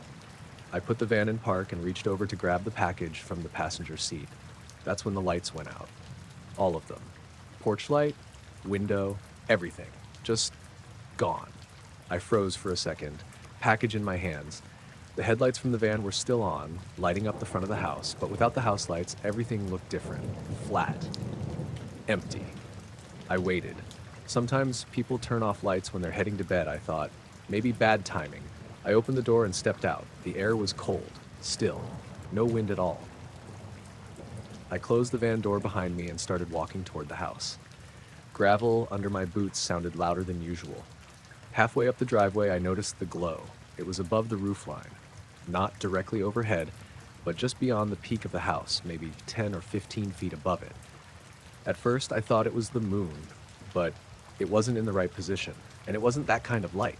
It was pale, white, soft, but steady. I stopped walking. The glow didn't move. It just sat there, hovering above the house. The shadows in the yard stretched long and thin, angled away from it in a way that didn't quite match the direction it was coming from. I looked around. No other houses nearby, no vehicles, no sound. Even the usual night noise, crickets, distant cars, was gone, just silence. I took a few more steps forward. The closer I got, the more the light seemed to press down into the space around the house. Not brighter, just heavier. My ears popped. I swallowed, trying to clear it. The pressure stayed. I shifted the package in my hands. My fingers tingled slightly. At first, I thought it was from the cold, but it felt different, more even, like a low current running through them. I looked back at the van. It seemed further away than it should have been. Not by much, just enough to notice. I turned back to the house. The front door was still closed. No movement inside, no sign anyone had noticed me. The glow above the roof pulsed, once, soft, barely noticeable. The shadows in the yard shifted slightly with it. I felt it in my chest more than I saw it. A subtle pressure, in and out. I stopped again. Something about the way the light just hung there made me not want to get any closer. I stood there, trying to decide whether to keep going or turn back. The glow didn't change, it just stayed fixed. For a second, I thought I saw something within it. Not a shape, just a distortion, like the air was bending. I blinked. It looked the same as before. My ears popped again, sharper this time. I winced. The pressure built quickly, then held. The silence deepened. I realized I couldn't hear my own breathing properly. It sounded distant, muted. I looked at the front door again, still closed. No movement, no sign of anyone inside. I took a step back. The moment I did, the pressure eased slightly. I took another step back, then another. The glow stayed where it was, unchanged. I didn't turn around right away. I kept my eyes on it as I backed up toward the van. The gravel crunched under my boots, the sound slowly returning to normal. When I reached the van, I opened the door and got in. The interior felt normal, familiar. I set the package back on the seat, sat there for a second. Then I looked back at the house. The glow was gone. No fade, no movement, just gone. The house lights were still off. Everything looked dark and still. I started the engine and pulled out of the driveway. As I reached the road, I glanced in the mirror. The house was barely visible now, just a dark shape against the darker field behind it. No light, no movement. I drove for a while without thinking, just following the route. The radio came back on, the sound normal again. The air felt right. The pressure in my ears was gone. When I got to the next stop, I parked and sat there for a second before getting out. Something felt off. I checked the delivery app. The route log showed a gap from 9:42 to 10:22. No activity recorded, no movement, just a blank space between entries. I stared at it. There was no way I'd been sitting in that driveway for 40 minutes. It hadn't felt like more than a few. I looked back down the road. Nothing there, just darkness. I skipped that delivery, marked it as undeliverable, and moved on. Later, when I checked the address again, it was still in the system. Same house, same location, but Now, when I drive out that way, I slow down when I get near that road, and I don't turn in anymore. I was driving back from my sister's place just outside Hereford, heading toward a village called Weobley, where I rent a small cottage. It was just after 11 p.m., late October. One of those damp nights where the road stays slick even though it hasn't rained in hours. The hedgerows were thick on both sides, closing the road in so tight it felt like a tunnel in places. I'd taken that route plenty of times. It's a narrow B road, no streetlights, just reflectors and the occasional farmhouse set back behind gates. My headlights cut a clean path ahead, and everything beyond that dropped into black. I wasn't tired. I remember that clearly. Radio on low, heater humming, just focused on the bends in the road. About 15 minutes into the drive, I noticed the light. It was ahead, maybe 50 yards, just above the hedgerow on the left side. At first, I thought it was someone's porch light or a car coming up a driveway. But it was too high for that, and it wasn't moving. It hovered there, level with the top of the hedge, maybe 10 or 12 feet off the ground. White, but not harsh. Soft, almost like it had no edges. I slowed down instinctively. The road there narrows even more, barely enough space for 2 cars to pass. I figured maybe someone had stopped on the other side, and the light was reflecting weirdly off something. But there were no headlights. No engine noise, no sign of another vehicle, just that light. I eased off the accelerator and let the car roll forward slowly. The beam from my headlights didn't seem to affect it at all. It didn't flare or dim. It just stayed constant, like it wasn't interacting with the rest of the world properly. Then I noticed the air. It felt heavy. Not like humidity, more like pressure. Like the inside of the car had thickened slightly. I swallowed and my ears popped faintly. The same feeling you get going up a hill too fast, except the road was flat. I rolled my shoulders, adjusted my grip on the wheel. The light hadn't moved, still hovering above the hedge, dead still, as if it was waiting for something. I slowed even more, almost to a crawl now. There was a part of me that wanted to turn around, just reverse and take the longer route home. But the road was too narrow, and I didn't like the idea of backing up blind in the dark, so I kept going. As I got closer, maybe within 30 yards, the pressure increased. My ears popped again, sharper this time. There was a slight ringing underneath it, low and steady. Not loud enough to be a sound, more like a sensation. The steering wheel felt different in my hands, not heavier exactly, just less responsive, like there was a delay between what I was doing and what the car was doing. I glanced down at the dashboard. Everything looked normal. Speed dropping, fuel steady, no warning lights. When I looked back up, the light seemed closer. Not because it had moved, but because I had. Except I didn't remember covering the distance between where I'd been and where I was now. It was just nearer. Hovering directly over the hedge line, maybe 20 feet ahead. I could see more detail now. Not a shape, not really. But the air around it looked warped, like heat rising off asphalt, except it was cold out. The hedge beneath it was barely moving, even though there should have been at least some breeze. I slowed to almost a stop. The pressure in my ears peaked, sharp enough that I winced. I tried to swallow again, but it didn't help. My hands tingled slightly on the wheel. The ringing deepened. I remember thinking I should stop the car. Just pull over, figure out what I was looking at. I eased my foot toward the brake. And then, nothing. The next thing I knew, I was stopped. Engine idling. Hazard lights off, headlights still on. The road ahead was empty. No light, no distortion, just the hedgerow, dark and still. I was pulled slightly onto the verge, the left tires on damp grass, the right still on the tarmac. Not fully off the road, but enough that I must have steered deliberately. I sat there, hands still on the wheel, trying to piece together what had just happened. The engine sounded normal, the heater was still blowing warm air, the radio had switched to static. I turned it off. Silence filled the car, but it was normal silence now. Not that thick, pressurized quiet from before. I checked the time on the dashboard. 12:07. I stared at it for a second. I'd seen the light maybe 10 minutes after leaving my sister's place. The drive should have taken another 15 after that. There was no way I should have been there at 12:07. I reached for my phone. No signal. Battery fine. Clock matched the car. I sat there for a while, maybe a minute or two, just looking down the road. Nothing moved. Eventually, I pulled back onto the road and drove the rest of the way home. I kept expecting something else to happen. Another light, that same pressure in my ears, but the rest of the drive was normal. When I got home, I sat in the car for a bit longer before going inside. The engine ticked as it cooled. The night air felt lighter than it had on the road. I went to bed, but I didn't sleep much. The next day, I drove back down that same stretch in daylight. There was nothing there, just the hedgerow, thick and overgrown. No gaps, no driveways, no signs of anything that could have produced that kind of light. I even stopped the car and got out, stood right where I thought I'd seen it. The air felt normal, no pressure, no ringing. But I kept looking at the top of the hedge, trying to picture where the light had been. And I couldn't shake the feeling that I hadn't just lost time. I'd been... Pause just for a while. I noticed it because the road just stopped.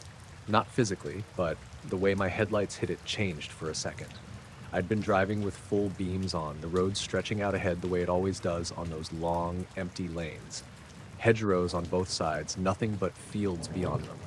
It was late, close to 1 a.m. No other cars, no houses nearby, just that narrow strip of road and whatever my headlights could reach. Then, for a split second, the light didn't go any further. It didn't bounce back, it didn't fade into the distance. It just ended, like something was there, blocking it completely. I instinctively eased off the accelerator, and that's when I saw it, not clearly. Just enough, a shape above the road, hanging there, perfectly still. It wasn't outlined, didn't catch the light. It absorbed it. That's the only way I can describe it. My headlights hit it, and instead of reflecting, the light just disappeared into it. No shine, no glare. Just a flat, dark surface that shouldn't have been visible at all, but was, because everything else around it was lit. I leaned forward slightly, trying to make sense of what I was seeing. The edges were hard to define. Not blurry, just not there. Like my eyes couldn't settle on where it ended. I slowed down more, down to maybe 25. The shape stayed in the same position, above the road, too low to be anything like a plane, too high to be attached to anything. No wires, no structure, just hanging there. I rolled the window down a bit, cold air came in, no sound, no hum, nothing. The road ahead felt wrong, like it was cut off. I kept my eyes fixed on that space, trying to track the shape. The more I looked directly at it, the harder it was to see, but I could still feel it there, that absence of reflection, that gap in the light.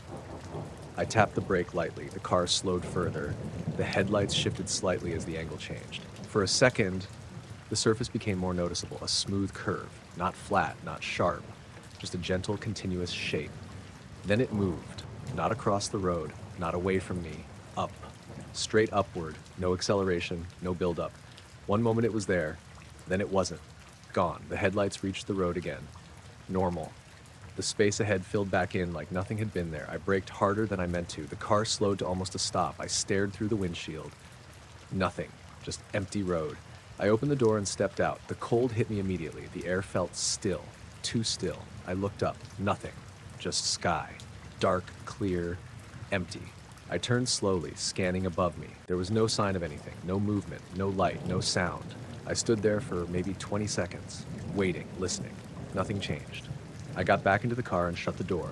The inside felt quieter than before, like the sound hadn't fully returned yet. I looked at the dashboard. Everything normal. I checked the time. It didn't match. I'd glanced at it not long before. It had been around 12:52. Now it read 1:08. That didn't make sense. I hadn't been stopped that long. I tried to think back. The shape, the movement. It had taken seconds, not minutes. I sat there for a moment longer. Then I started driving again.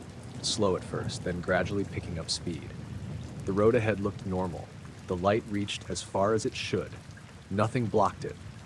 I kept glancing upward through the windshield. Nothing. No shapes, no gaps, just empty sky. The rest of the drive passed without anything unusual. When I got home, I parked and sat there with the engine off, looking out at the street. Everything felt normal again. The quiet sounded right, but the way that thing had taken the light, not reflected it, not cast a shadow, just removed it, stuck with me. It hadn't been dark like something unlit. It had been dark like the light didn't exist there at all. I noticed it because my ears popped like I'd just changed altitude. I was just standing outside, nothing unusual about it. It was late, maybe around half 11, and I'd stepped out into the back garden to take a call. The house was stuffy, and it was one of those nights where the air felt thick inside. Outside was better, cooler still, no wind.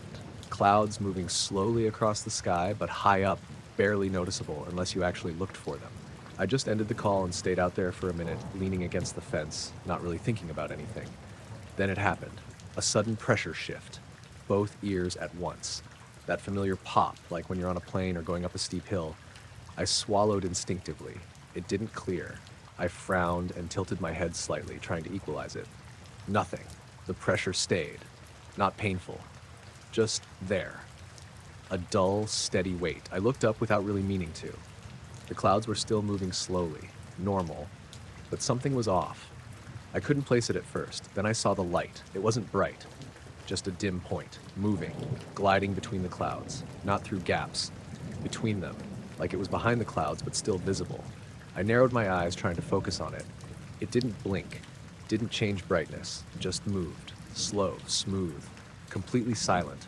I pushed myself off the fence and stood properly upright, watching it, trying to match it to something normal, a plane maybe, but there were no navigation lights, no blinking, and the movement was wrong, too steady, too controlled. The pressure in my ears increased slightly. I swallowed again. It still didn't clear. I took a step forward into the garden. The grass was damp under my feet. The sound of it felt muted somehow, like it wasn't carrying properly.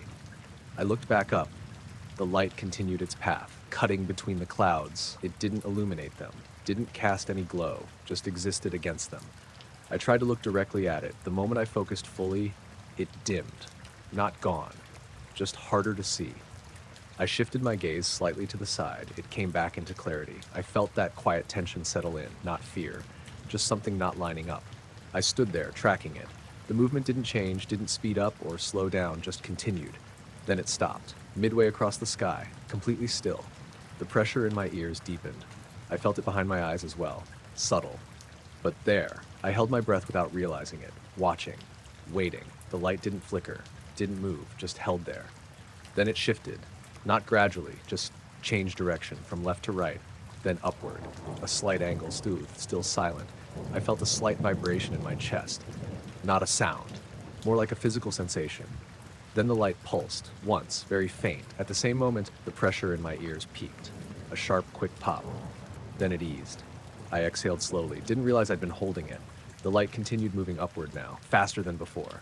Not accelerating, just faster, like it had switched speed instantly. I tracked it as best I could. It grew smaller, fainter. Then it reached the edge of the cloud layer and was gone. No fade, no trail, just gone. The sky returned to normal. Clouds drifting slowly, nothing else. The pressure in my ears settled completely. The air felt normal again. The sounds came back. Distant traffic, a dog barking somewhere far off. I stood there for a moment, looking at the empty space, trying to understand what I'd seen. I checked my phone out of habit. No signal. That was unusual. I always had signal in the garden. I looked at the time. It didn't match. I was sure I'd only been standing there for a couple of minutes. The phone said nearly 15 had passed. I frowned, trying to piece it together. Then the signal came back. Full bars. I looked back up one last time. The sky looked completely normal. Nothing out of place. But the way that pressure had come on, before I even saw the light, felt less like a reaction to something passing overhead, and more like something passing through the space I was standing in. I noticed it because the timestamp didn't line up. It was early morning when I checked the footage. I have a habit of scrolling through it while I drink coffee, just to make sure nothing weird happened overnight. It's a small setup, one camera pointed at the back garden, another at the front drive. Nothing ever really shows up. That morning started the same way. I scrubbed through the timeline, half paying attention. Empty yard, fence, shed. A bit of wind moving the plants. Normal. Then the screen went white, not faded, not overexposed gradually, just white, like the entire frame had been filled at once. It lasted for maybe a fraction of a second. Then everything went back to normal. I paused it, rewound, played it again, same thing. The yard was there, then a full white frame, then the yard again. I checked the timestamp. That's when I saw the gap. It jumped forward, not by much, maybe 4 or 5 seconds, but it skipped cleanly.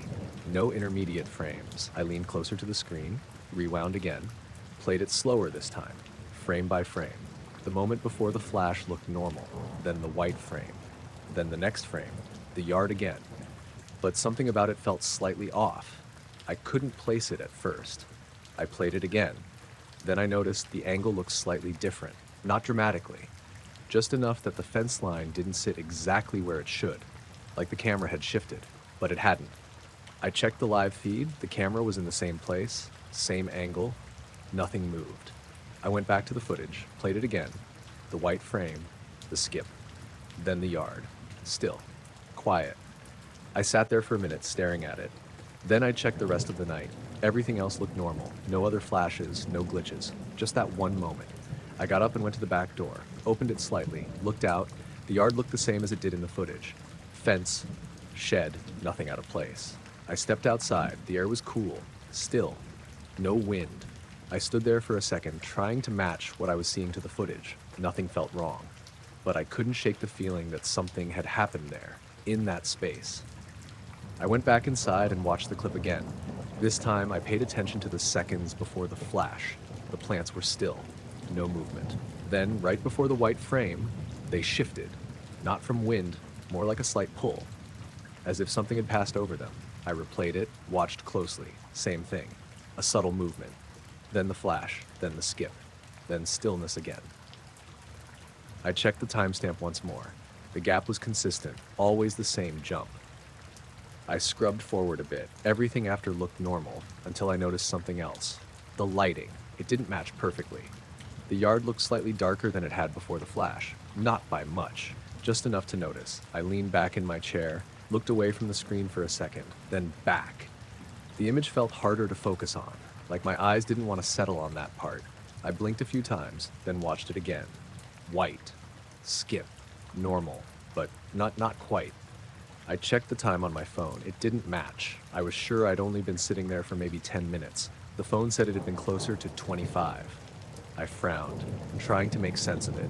Then I went back to the footage again, paused it on the frame right after the flash, zoomed in. The image broke apart slightly, pixelated, but something stood out near the center of the yard. A faint outline.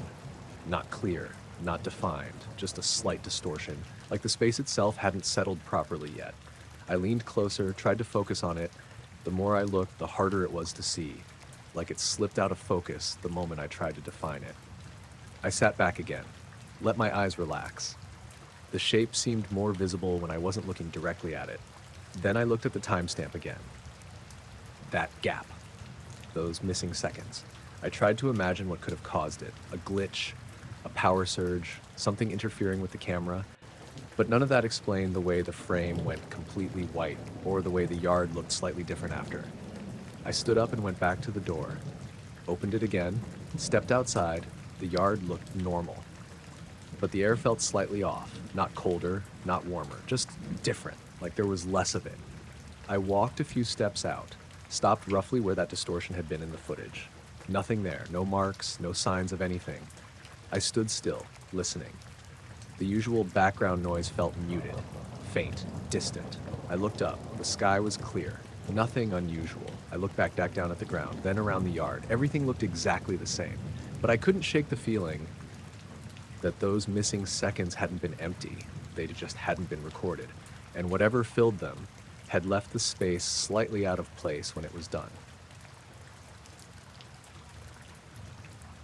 The power went out while I was halfway through making tea. No flicker, no warning. Just everything cutting off at once. The lights, the kettle, even the faint hum from the fridge.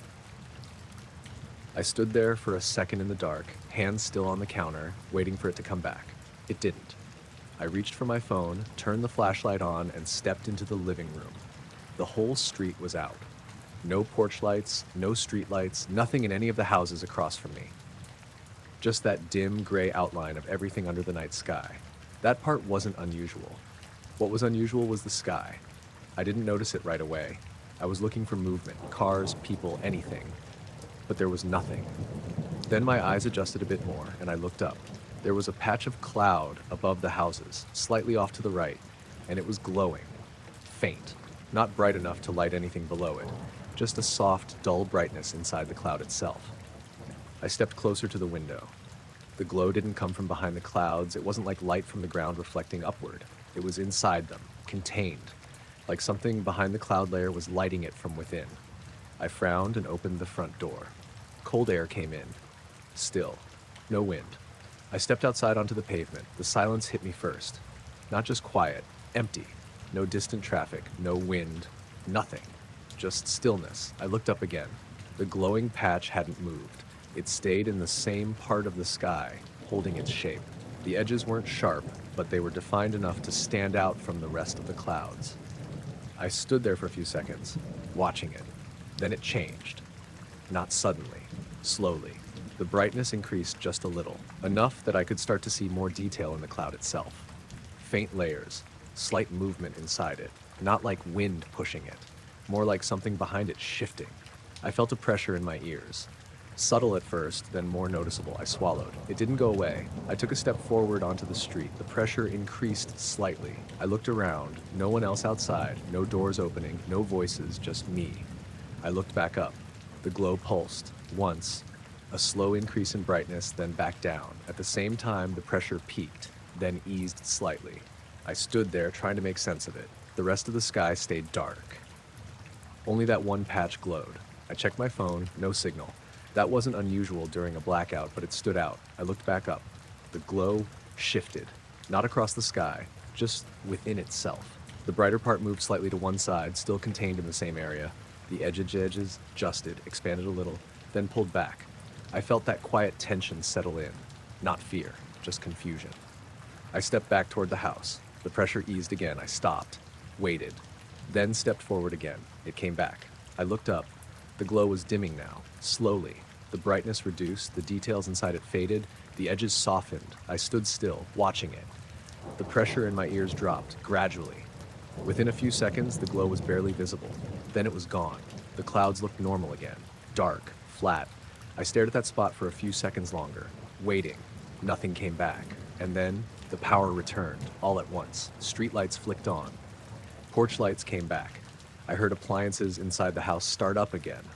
The normal background noise rushed back in. It felt too loud after the silence. I blinked, looking around. Everything looked normal again. I checked my phone. Signal was back. Full bars. I looked at the time. It didn't match. I was sure the blackout had only lasted a few minutes. The phone said it had been closer to 20. I stood there for a bit longer, looking up at the sky. Nothing unusual. No glow, no movement, just clouds, faintly lit now by the streetlights and distant town glow. I went back inside and shut the door. The house felt normal again, warm, familiar. But that patch of sky, the way it had lit up from inside, didn't feel like it had anything to do with the power going out. It just happened to end at the same time.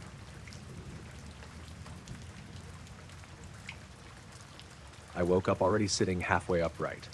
I don't remember waking up gradually. 1 second I was asleep, the next I was alert, like something had just happened and I'd missed it. The room was dark, not pitch black. There was a faint bit of light from outside, enough to make out shapes. The dresser, the door, the edge of the chair in the corner. But the first thing I noticed wasn't what I saw. It was the feeling, like someone had just been in the room. Not in a vague way, specific. Close. I stayed still, listening. Nothing. No footsteps, no movement, nothing out of place. But the feeling didn't fade right away. It hung there, like I'd opened my eyes a second too late. I turned my head slowly toward the door. Closed. Exactly how I'd left it. I looked toward the corner. Nothing. The room looked normal. I swung my legs off the bed and stood up. The floor was cold. I walked to the door and opened it quietly. The hallway was dark and empty. I listened again. Nothing. No sounds from the rest of the house.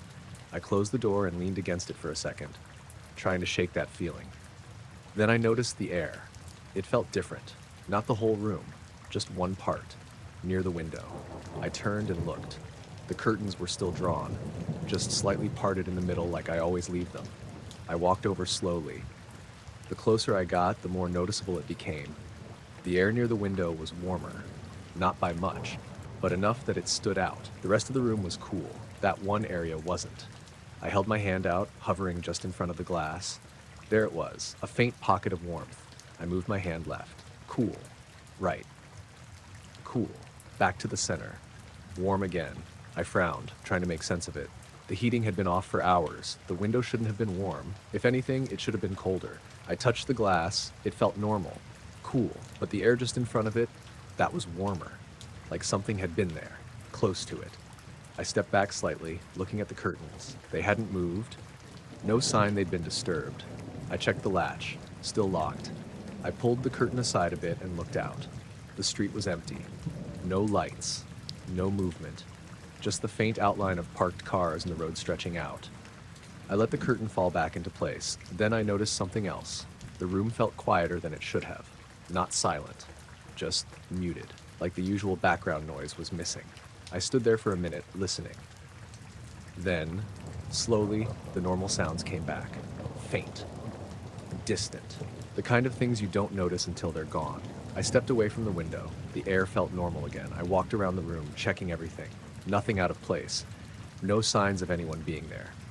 I went back to the bed and sat down. Checked my phone. 3:28 a.m. That seemed late, but not unreasonable. I didn't remember waking up before that. Didn't remember any noise or disturbance. I sat there for a bit, thinking. Then I looked back at the window. The warmth was fading. Still there, but less noticeable. I stood up and walked over again. Held my hand out, still warmer than the rest of the room, but cooling, gradually. I waited there, watching it change. After a minute or two, it felt normal again. No difference. Just the same cool air as everywhere else. I stepped back. The feeling that someone had been there started to fade too. Not completely gone, just less immediate. I went back to bed, lay down, staring at the ceiling. I didn't turn the lights on. I didn't feel like I needed to. The room looked the same, but I couldn't shake the sense that I'd missed something, like I'd woken up just after something had happened. Eventually, I closed my eyes again. Sleep came slowly. When I woke up in the morning, everything felt normal. The room looked the same, nothing out of place.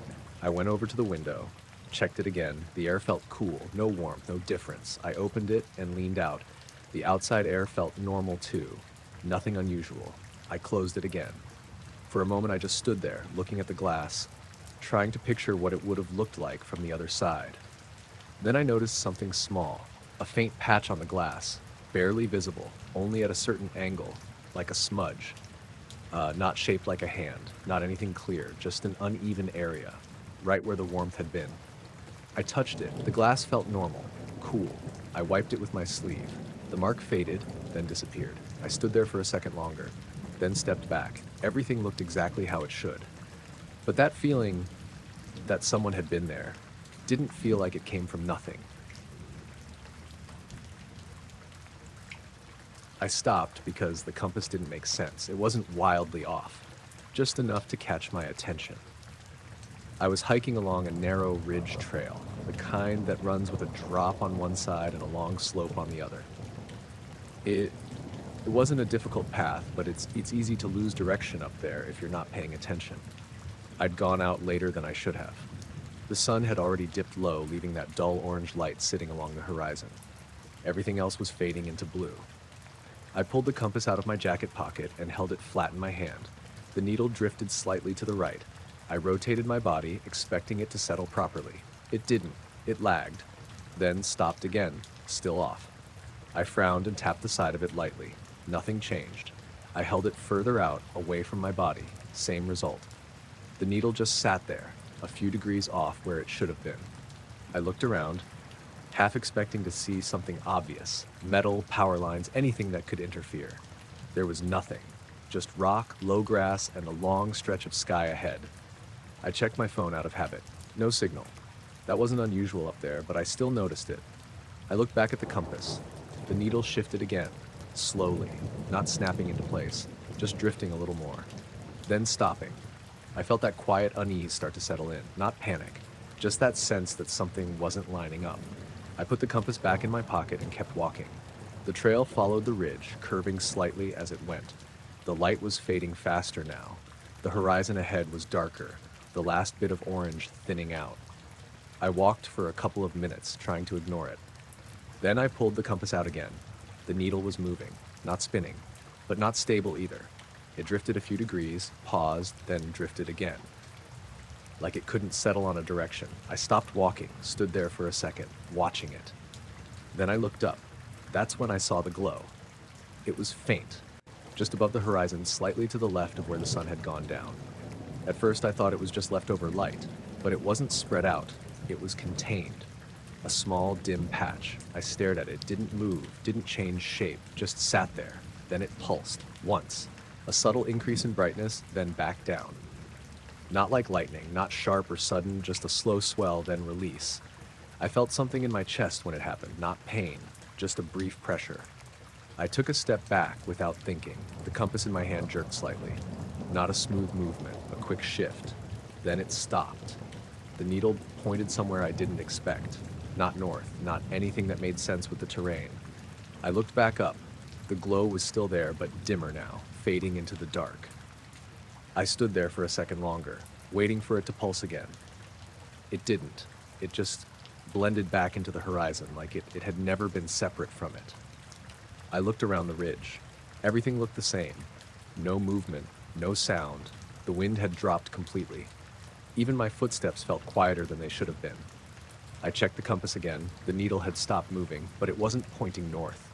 I turned slowly, trying to recalibrate. It didn't follow correctly. It lagged behind my movement, then settled somewhere else entirely. I felt that tightness in my chest again, not fear, just confusion. I put the compass away and looked at the trail.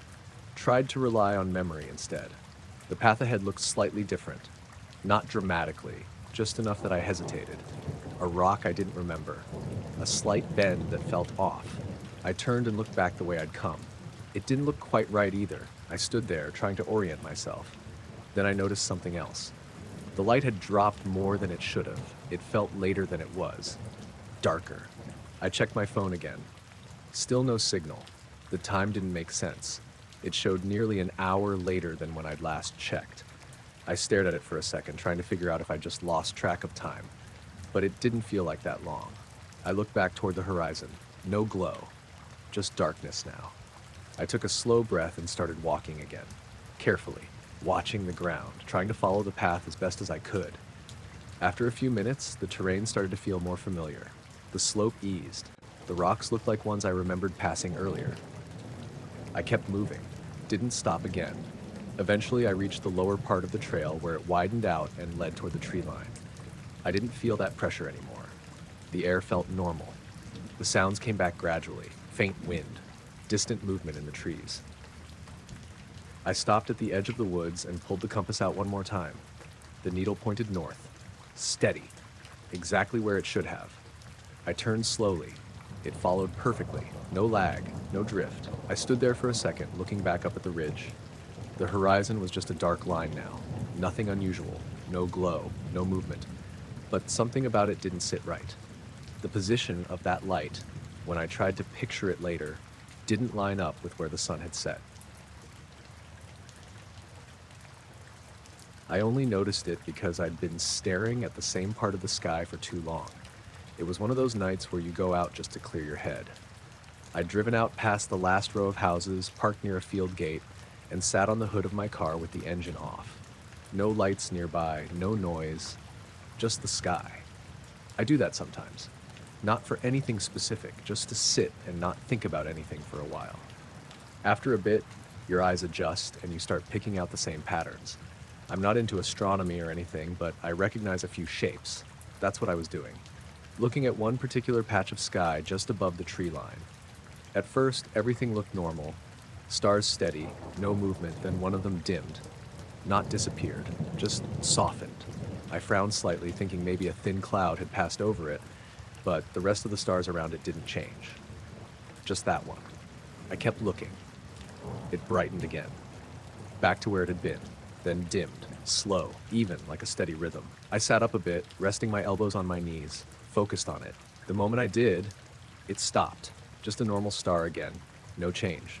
I blinked, thinking maybe I'd imagined it. I looked away for a second, then back. It stayed steady. I leaned back again, relaxing. Tried not to stare directly at it. Just watched the area. After a few seconds, it started again. That same slow dimming, then brightening.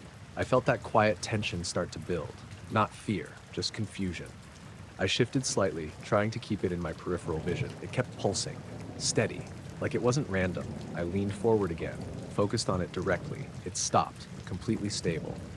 I exhaled slowly, realizing I'd been holding my breath.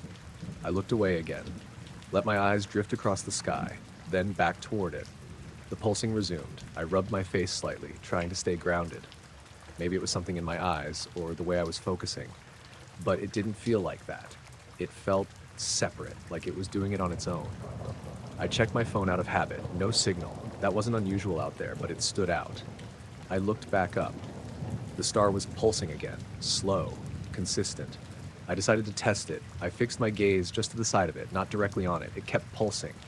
I shifted my eyes directly onto it. It stopped, perfectly steady.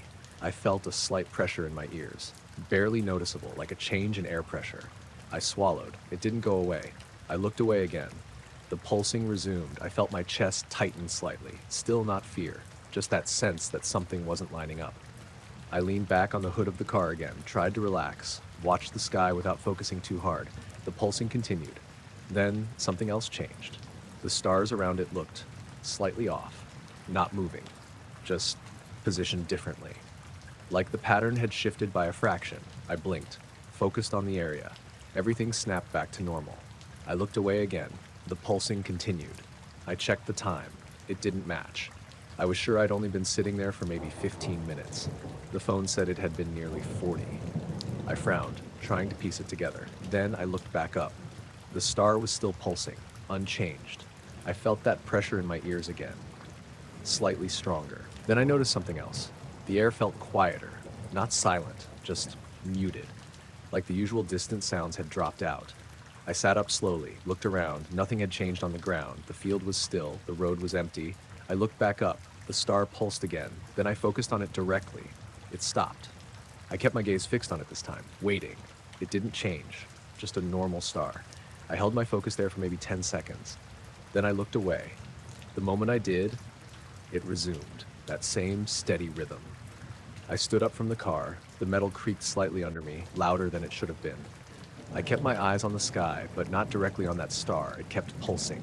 I felt the pressure in my ears peak, then ease. I looked directly at the star again. It stopped. I stayed there, staring at it, trying to force it to move. It didn't, just a fixed point of light. I looked away one last time. It pulsed again. Then slowly, it stopped on its own. Not because I looked at it. It just settled back into a normal, steady brightness. I waited, watched. Nothing changed. It stayed stable. I checked the time again. It didn't match. More time had passed than it should have. I stood there for a few seconds longer. Then I got back in the car, sat there with the engine off, looking up through the windshield. The sky looked normal, every star steady, no pulsing, no movement. But I couldn't shake the feeling that it hadn't stopped because it was done. It had stopped because I'd noticed it. I noticed it because the fog didn't look right. It was one of those early morning drives, just before sunrise, when everything's quiet and the roads are empty. I was cutting through farmland to get to a job out near Wilmslow, taking the smaller roads to avoid the motorway. There was fog, but not heavy. Just low, patchy stuff sitting over the fields, drifting slowly across the road in places. My headlights cut through it fine. Nothing unusual at first. I had the radio low, barely paying attention, just following the road. Then I saw the glow. At first, I thought it was headlights from another car somewhere ahead, maybe dipping behind a hill or something. But it wasn't above the fog, it was under it. A soft light spreading across the ground beneath the mist. Not bright, just enough to make the fog look like it was lit from below. I slowed down slightly, trying to figure out where it was coming from. There were no buildings nearby, no houses, just open fields on both sides. The glow moved, slowly, but not with the fog. The fog was drifting left, pushed by a light breeze. The glow moved right, against it. I frowned, leaning forward slightly. The light didn't flicker, didn't change intensity, just glided under the fog like something moving beneath a surface. I eased off the accelerator, the car slowed, the headlights stretched further ahead. The glow became clearer. It wasn't a single point, more like a patch. Diffuse, soft-edged, but distinct from the darkness around it. I rolled the window down a bit. Cold air came in, damp, quiet, no sound, no engine, no hum, nothing. The glow kept moving. Still against the direction of the fog, I checked my mirrors out of habit. Nothing behind me. Empty road. I looked ahead again. The glow had shifted further across the field. Keeping a steady pace, I tapped the brake lightly. The car slowed to maybe 30. The glow didn't react, didn't change speed, just kept moving. I felt that quiet tension settle in, not fear, just something not lining up. I kept watching it, trying to match it to something real. Vehicle lights, machinery, anything. But there was nothing, no shapes, no silhouettes, just that soft light beneath the fog. Then it changed direction, not gradually, it just turned. The movement shifted from right to left, still under the fog, still smooth, still silent. I felt a slight pressure in my ears, subtle, like when you're driving up a hill. I swallowed. It didn't clear. I slowed down more, the car almost coasting now. The glow moved closer to the road, not directly toward me, just drifting in that direction. I gripped the steering wheel a bit tighter, watching it. The fog above it thickened slightly, or maybe it just looked that way because of the light. I couldn't tell. The pressure in my ears increased, a dull, steady weight. I checked my phone quickly. No signal. That wasn't unusual out there, but it stood out. I looked back at the field. The glow was closer now. Still no shape, still no source, just that light, moving. Then it stopped, right near the edge of the field, close to the road. I slowed to a near stop. The headlights illuminated the grass ahead, but the glow didn't reflect off anything. It didn't brighten the ground. It just existed beneath the fog. Separate. I stared at it, trying to force my eyes to see something more. Anything. Then it shifted again. Not across the field. Up. Not into the sky. Just up into the fog. The light rose slightly. The fog above it lit up for a moment. Then the glow faded, not quickly, just gradually, like it was being dimmed. The pressure in my ears eased, slowly. The fog returned to its normal dull gray. No light beneath it. Nothing moving. I sat there for a few seconds, engine idling, listening. The world felt quiet again, normal. I checked the time. It didn't match. I was sure I'd only slowed down for a minute, maybe 2. The clock said nearly 15 had passed. I frowned, trying to piece it together. Then I looked back at the field. Nothing, just fog, drifting with the wind. I pulled the car forward slowly. Drove past the spot. The headlights lit the ground normally. No glow, no movement, just empty field. But the way the light had moved, not with the fog, not with anything visible, felt less like something on the ground and more like something just beneath where I could see. I noticed it because the motion alert didn't make sense. It came through at 2:13 a.m., which already stood out because nothing ever triggered that late. I live on a quiet cul-de-sac, no foot traffic, no cars cutting through. The only things that usually set it off are cats or the occasional fox. I didn't check it right away. I was asleep. It was the next morning when I saw the notification sitting there on my phone. Just a generic alert from the front camera. No thumbnail preview, that was the first odd thing. Usually it shows a still frame. This one didn't. I tapped it. The app opened and buffered for a second longer than usual. Then the clip loaded. At first everything looked normal. The front garden, driveway, fence, street beyond, early morning darkness, slightly grainy. I watched it once, nothing happened, no movement, no person, no animal. I frowned and checked the timeline. The clip was shorter than usual, only about 6 seconds. Normally it records closer to 15. I scrubbed back to the start and played it again. This time, I noticed it. A distortion. Faint, moving across the frame, not a shape, not an object, just a ripple, like heat haze. But it was cold that night, near freezing. You could see the frost on the ground in the corners of the image. The distortion moved slowly from left to right, bending the image slightly as it passed. The fence line warped, the edges of the driveway shimmered. Then it reached the middle of the frame, and the video skipped. Not a glitchy stutter, a clean jump, one frame to the next. I paused it, checked the timestamp. There was a gap, 3 seconds missing. I rewound it again, watched carefully. The distortion entered from the left, moved steadily. Then, skip. It was suddenly further across, near the right side of the frame. Then it continued, fading as it went, until the image returned to normal. I sat there for a second, staring at the screen. Then I opened the back garden camera. Scrolled to the same time, same thing. A distortion, moving across, different angle but the same effect. The timestamp skipped there too. Not exactly the same amount, but close. I replayed both clips side by side. The distortions lined up, roughly the same movement, same direction, same speed. I zoomed in on the front camera footage. The distortion didn't have edges. It didn't block anything. It just bent the image, like something invisible passing through. I tried to enhance the brightness. It didn't help. If anything, it made it harder to see. The distortion blended into the noise. I leaned back in my chair, trying to think of what it could be. Heat shimmer didn't make sense. There was no heat source, no exhaust, no fire, and it was the middle of the night, cold. Still.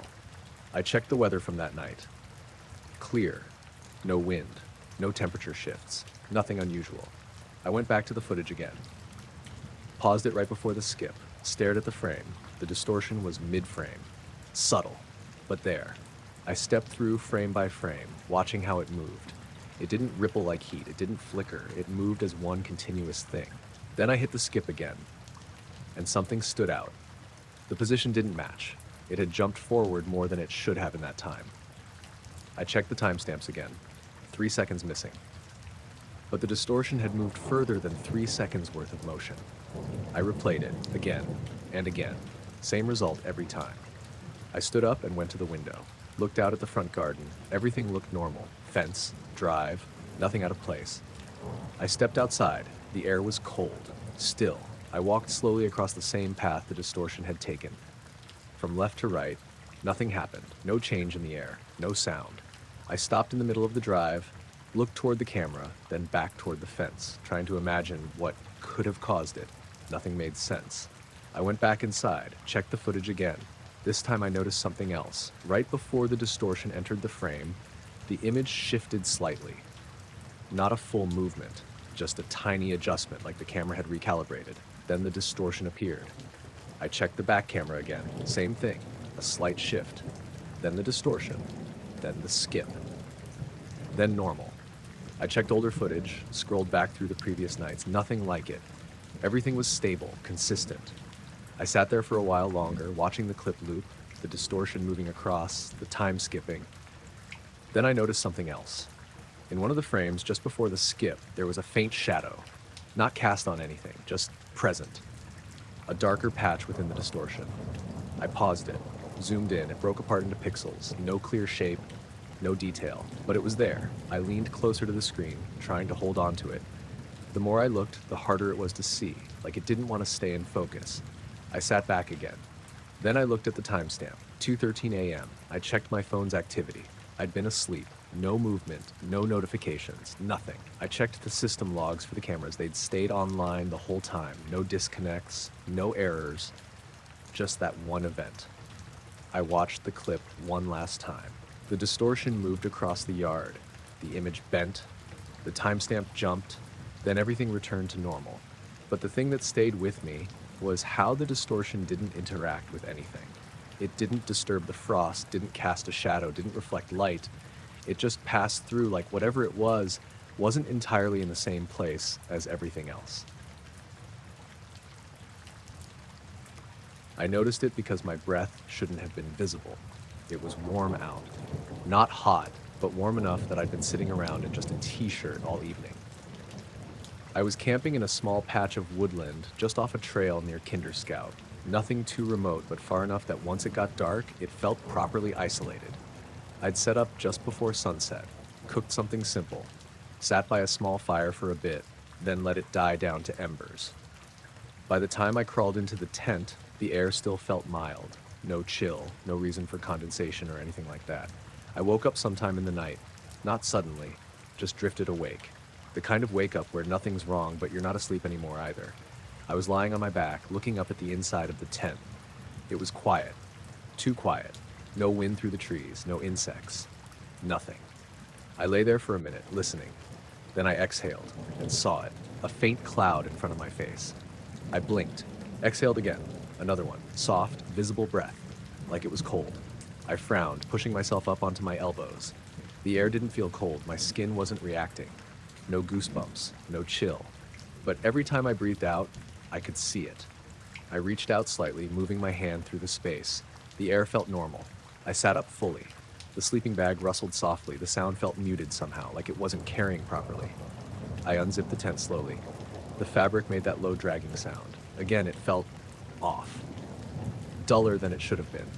I opened the flap and leaned out. The woods were dark. No moon. Just that faint ambient light that lets you see shapes but nothing clearly. I breathed out again. Another cloud, clear as anything. I looked around. The trees stood still. No movement. No sound. That's when I saw the light. It wasn't bright, just a faint flicker. Between the trees, maybe 20 or 30 meters away, at first, I thought it was someone else, another camper. But it didn't behave like a torch or a fire. It flickered irregularly, not steady, not rhythmic, just appearing and fading. I stayed still, watching it. My breath continued to fog in front of me. Each exhale drifting slowly, lingering longer than it should have. I stepped out of the tent. The ground felt normal under my boots, dry, no frost, no damp. I looked down briefly. No mist near the ground, just around my breath. I looked back at the light. It was still there, faint, flickering, not moving, just present. I took a step forward. The leaves crunched slightly underfoot. The sound felt delayed, like it reached me a fraction too late. I stopped. Listen, nothing else. No animals, no wind, just that quiet. I took another step. The light flickered again, slightly brighter this time, then dimmer. I tried to focus on it directly. The moment I did, it seemed to weaken, like it slipped out of clarity. I looked slightly to the side. It became more visible again. I felt that quiet tension settle in, not fear, just something not lining up. I took another step forward. The breath in front of me grew thicker, more defined, like the air in front of me was colder than the rest. I reached out slowly. The air still felt warm on my skin, but my breath kept fogging. I looked back toward the tent briefly. It looked normal, still, silent. I turned back to the trees. The light flickered again, then shifted, not across the ground, just deeper between the trees, like it had moved back without actually traveling. I stepped forward again. The pressure in my ears started, subtle, like a change in altitude. I swallowed. It didn't clear. The light flickered faster now, still faint, still not illuminating anything around it, just existing. I took one more step, then stopped. Something about the space ahead felt wrong, not visually, just the sense of it. Like the distance between me and the trees wasn't consistent. I stood there breathing slowly, watching the light, then it dimmed, gradually. The flicker slowed, the brightness dropped until it was barely there, then gone. No fade into darkness, just gone. The woods returned to normal, shapes, shadows, nothing else. I stood there for a moment, waiting, my breath still visible, still fogging in front of me. Then slowly, it stopped. The clouds grew thinner, fainter, until they were gone. I exhaled again. Nothing. Just normal air. The pressure in my ears eased. The sounds came back, faint at first, then clearer. Leaves shifting somewhere in the distance. A bird. The usual night noise. I stayed out there for a bit longer, looking at the spot where the light had been. Nothing returned. Eventually, I went back into the tent, zipped it up, lay down again. Everything felt normal. The air, the sounds, the space. But I didn't sleep much after that. Every now and then, I'd exhale slowly, just to check, half expecting to see it again. Like the air in front of me wasn't always the same. I went up to the roof because I couldn't sleep. It wasn't anything unusual. The building had a small access door at the top of the stairwell, and most people didn't bother with it. But it wasn't locked, and sometimes I'd go up there just to get some air and clear my head. That night, it was just after 2 in the morning. I remember checking my phone before I left my flat, 2:08. The city was quiet in that late night way. Not silent, but reduced. Traffic was lighter, fewer voices, just the distant hum of everything still running. The roof was flat with a low concrete wall around the edge. A few vents, some pipes, nothing else. From up there, you could see down into the street on one side and across to other buildings on the other. I stepped out and closed the door behind me. The air felt cool, but still. No wind at all. I walked over to the edge and leaned slightly against the wall, looking out across the buildings. Lights in some windows, others dark. A few cars moving in the distance. Everything looked normal. I stayed there for a couple minutes, just standing, letting things settle. Then I noticed the light. It wasn't in the sky. It was between buildings, low, at about the same height as the rooftop I was standing on, maybe a little lower. It hovered in the gap between 2 apartment blocks across the street, maybe 50 or 60 feet away. At first, I thought it was a drone. That was my first assumption, but it didn't blink. No red or green lights, just a steady white glow, and it wasn't moving, not even slightly. I straightened up and focused on it. The light was round, or at least it looked that way. Not perfectly defined, but contained. It didn't spill out onto the walls around it the way a spotlight would. It just sat there. I leaned forward a bit, trying to get a better angle. Nothing changed, no movement, no sound. That's when I realized how quiet it had gotten. The usual background noise of the city was gone. No cars, no distant voices, no hum from air conditioners or traffic, just nothing. I shifted my weight and listened. Still nothing. I took a step back from the edge. The sound of my shoe on the concrete felt muted, like it didn't carry. I looked back at the light. It pulsed once, soft, barely noticeable, but I felt it. A slight pressure in my ears, like a quick change in altitude. I swallowed. It didn't clear. The air around me felt heavier, not thick enough to stop me breathing, just enough to notice. I rubbed my hands together. There was a faint tingling in my fingers. I looked back at the light. It hadn't moved. It just stayed fixed in that space between the buildings. I tried to look around it, see if there was anything behind it. The walls of the buildings were visible, but the light didn't seem to interact with them properly. It didn't cast shadows the way I expected. It didn't reflect normally. It was just there, separate. I took a few steps along the edge of the roof, trying to change my angle. The light stayed in the same relative position. No matter where I moved, it looked like it was facing me directly. That didn't make sense. I stopped. The pressure in my ears increased slightly. My chest felt tight, not panic, just a steady weight. I took a breath. It felt shallow, like the air wasn't moving the way it should. I looked back toward the stairwell door for a second. It felt further away than it should have. Not physically, just like it would take more effort to get there. I turned back to the light. For a second, I thought I saw something inside it. Not a clear shape, just a darker section, like something was passing through it or behind it. Then it was gone. The light returned to being uniform. My ears popped again, sharper this time. I winced. The silence deepened. It felt like everything had been pressed down, flattened. Even my own breathing sounded distant. I raised a hand slightly, like I was going to wave or block it. I don't know why. My arm felt slow, not heavy, just delayed. The light pulsed again, stronger. The pressure in my chest spiked. I sucked in a breath. For a second, everything felt out of sync, like my body wasn't keeping up with what I was seeing. I blinked, and suddenly I was standing near the door, not at the edge anymore. My back was almost against the wall beside it. My hand was on the handle. I froze. I didn't remember walking there. I turned around slowly. The edge of the roof was a few steps away now. The buildings across the street looked normal. The gap between them was empty. No light, no glow, just darkness. The sound came back all at once. Cars in the distance, a faint siren somewhere far off, the usual low hum of the city. I stood there for a second trying to catch up. My chest still felt tight, but it was easing. My breathing returned to normal. I looked down at my hands. The tingling was fading. I pulled my phone out of my pocket. The screen lit up. 3:19. I stared at it. That didn't make sense. I'd only been up there for a few minutes. It hadn't felt like more than 5 or 10. I checked again. 3:19.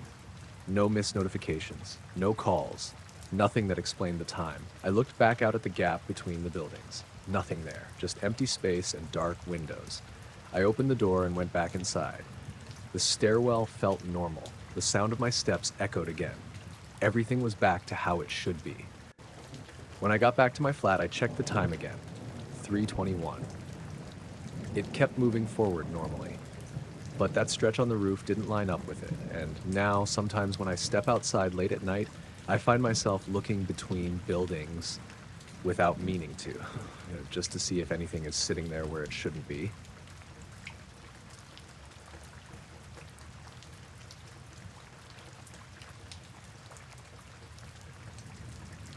I walked that path most nights because it was the only place nearby that felt quiet after work.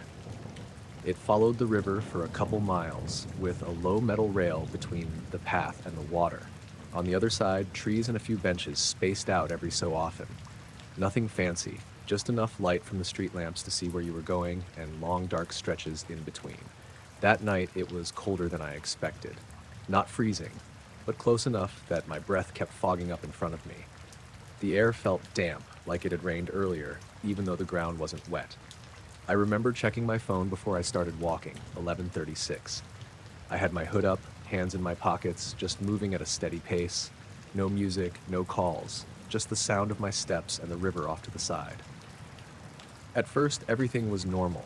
The water had that constant movement, a soft, uneven sound as it passed over rocks and bends. Every now and then you'd hear a car somewhere in the distance.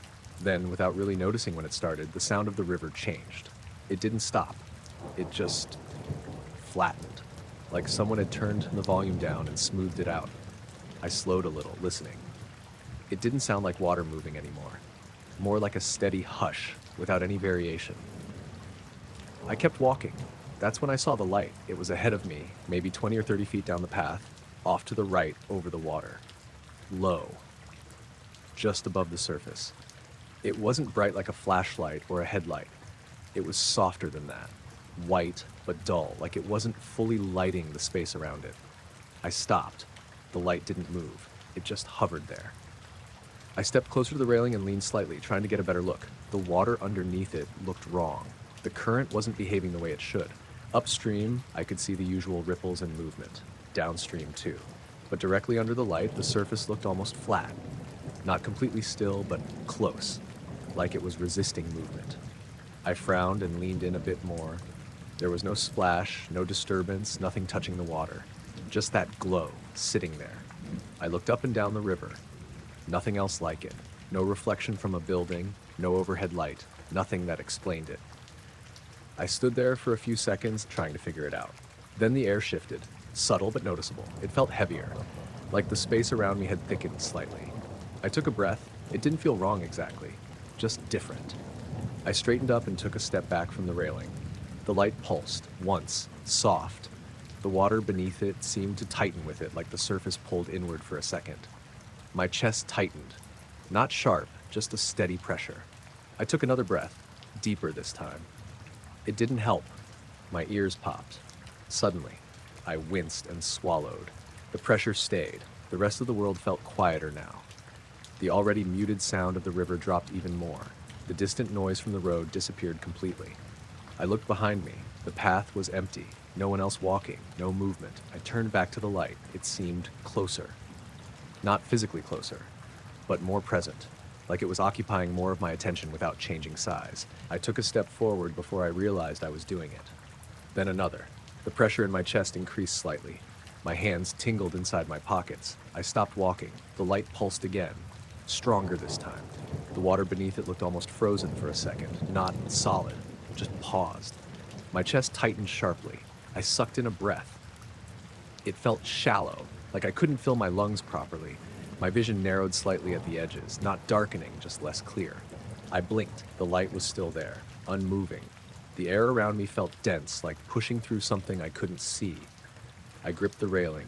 The metal felt colder than it should have. For a second, I thought I saw something inside the light. Not a shape, just a darker section, like something passing behind it. Then it was gone. My ears popped again. Harder this time. The pressure in my chest peaked. I leaned forward slightly, trying to steady myself. Everything felt out of sync, like my body wasn't quite matching what I was seeing. I blinked, and I was standing somewhere else, further down the path, under one of the streetlights. I wasn't leaning on the railing anymore. I was upright, hands still in my pockets, facing forward like I'd been walking. I froze. It took a second for my brain to catch up. I turned around slowly. The spot where I'd been standing was behind me now. The section of railing, the bend in the river. No light, nothing unusual. Just dark water moving normally again. The sound of the river came back all at once, full, uneven, like it had before. I stood there trying to remember how I'd gotten from there to here. Nothing came, no sense of walking, no memory of moving, just a gap. I checked my phone, 12:12. I stared at it. That didn't line up. It hadn't felt like that much time had passed. I looked back at the river again. Still nothing. No glow. No change in the water. Everything looked completely normal. I walked back toward where I thought I'd been standing. Each step felt normal. No pressure. No heaviness. When I reached the railing, I stopped and looked down. The water moved like it always did. Ripples, current, small reflections from the distant lights. No sign anything had been there. I stood there for a minute, waiting to see if anything would happen again. Nothing did. Eventually, I turned and kept walking home. I checked my phone a few more times on the way. The time moved forward like it should. No jumps, no glitches.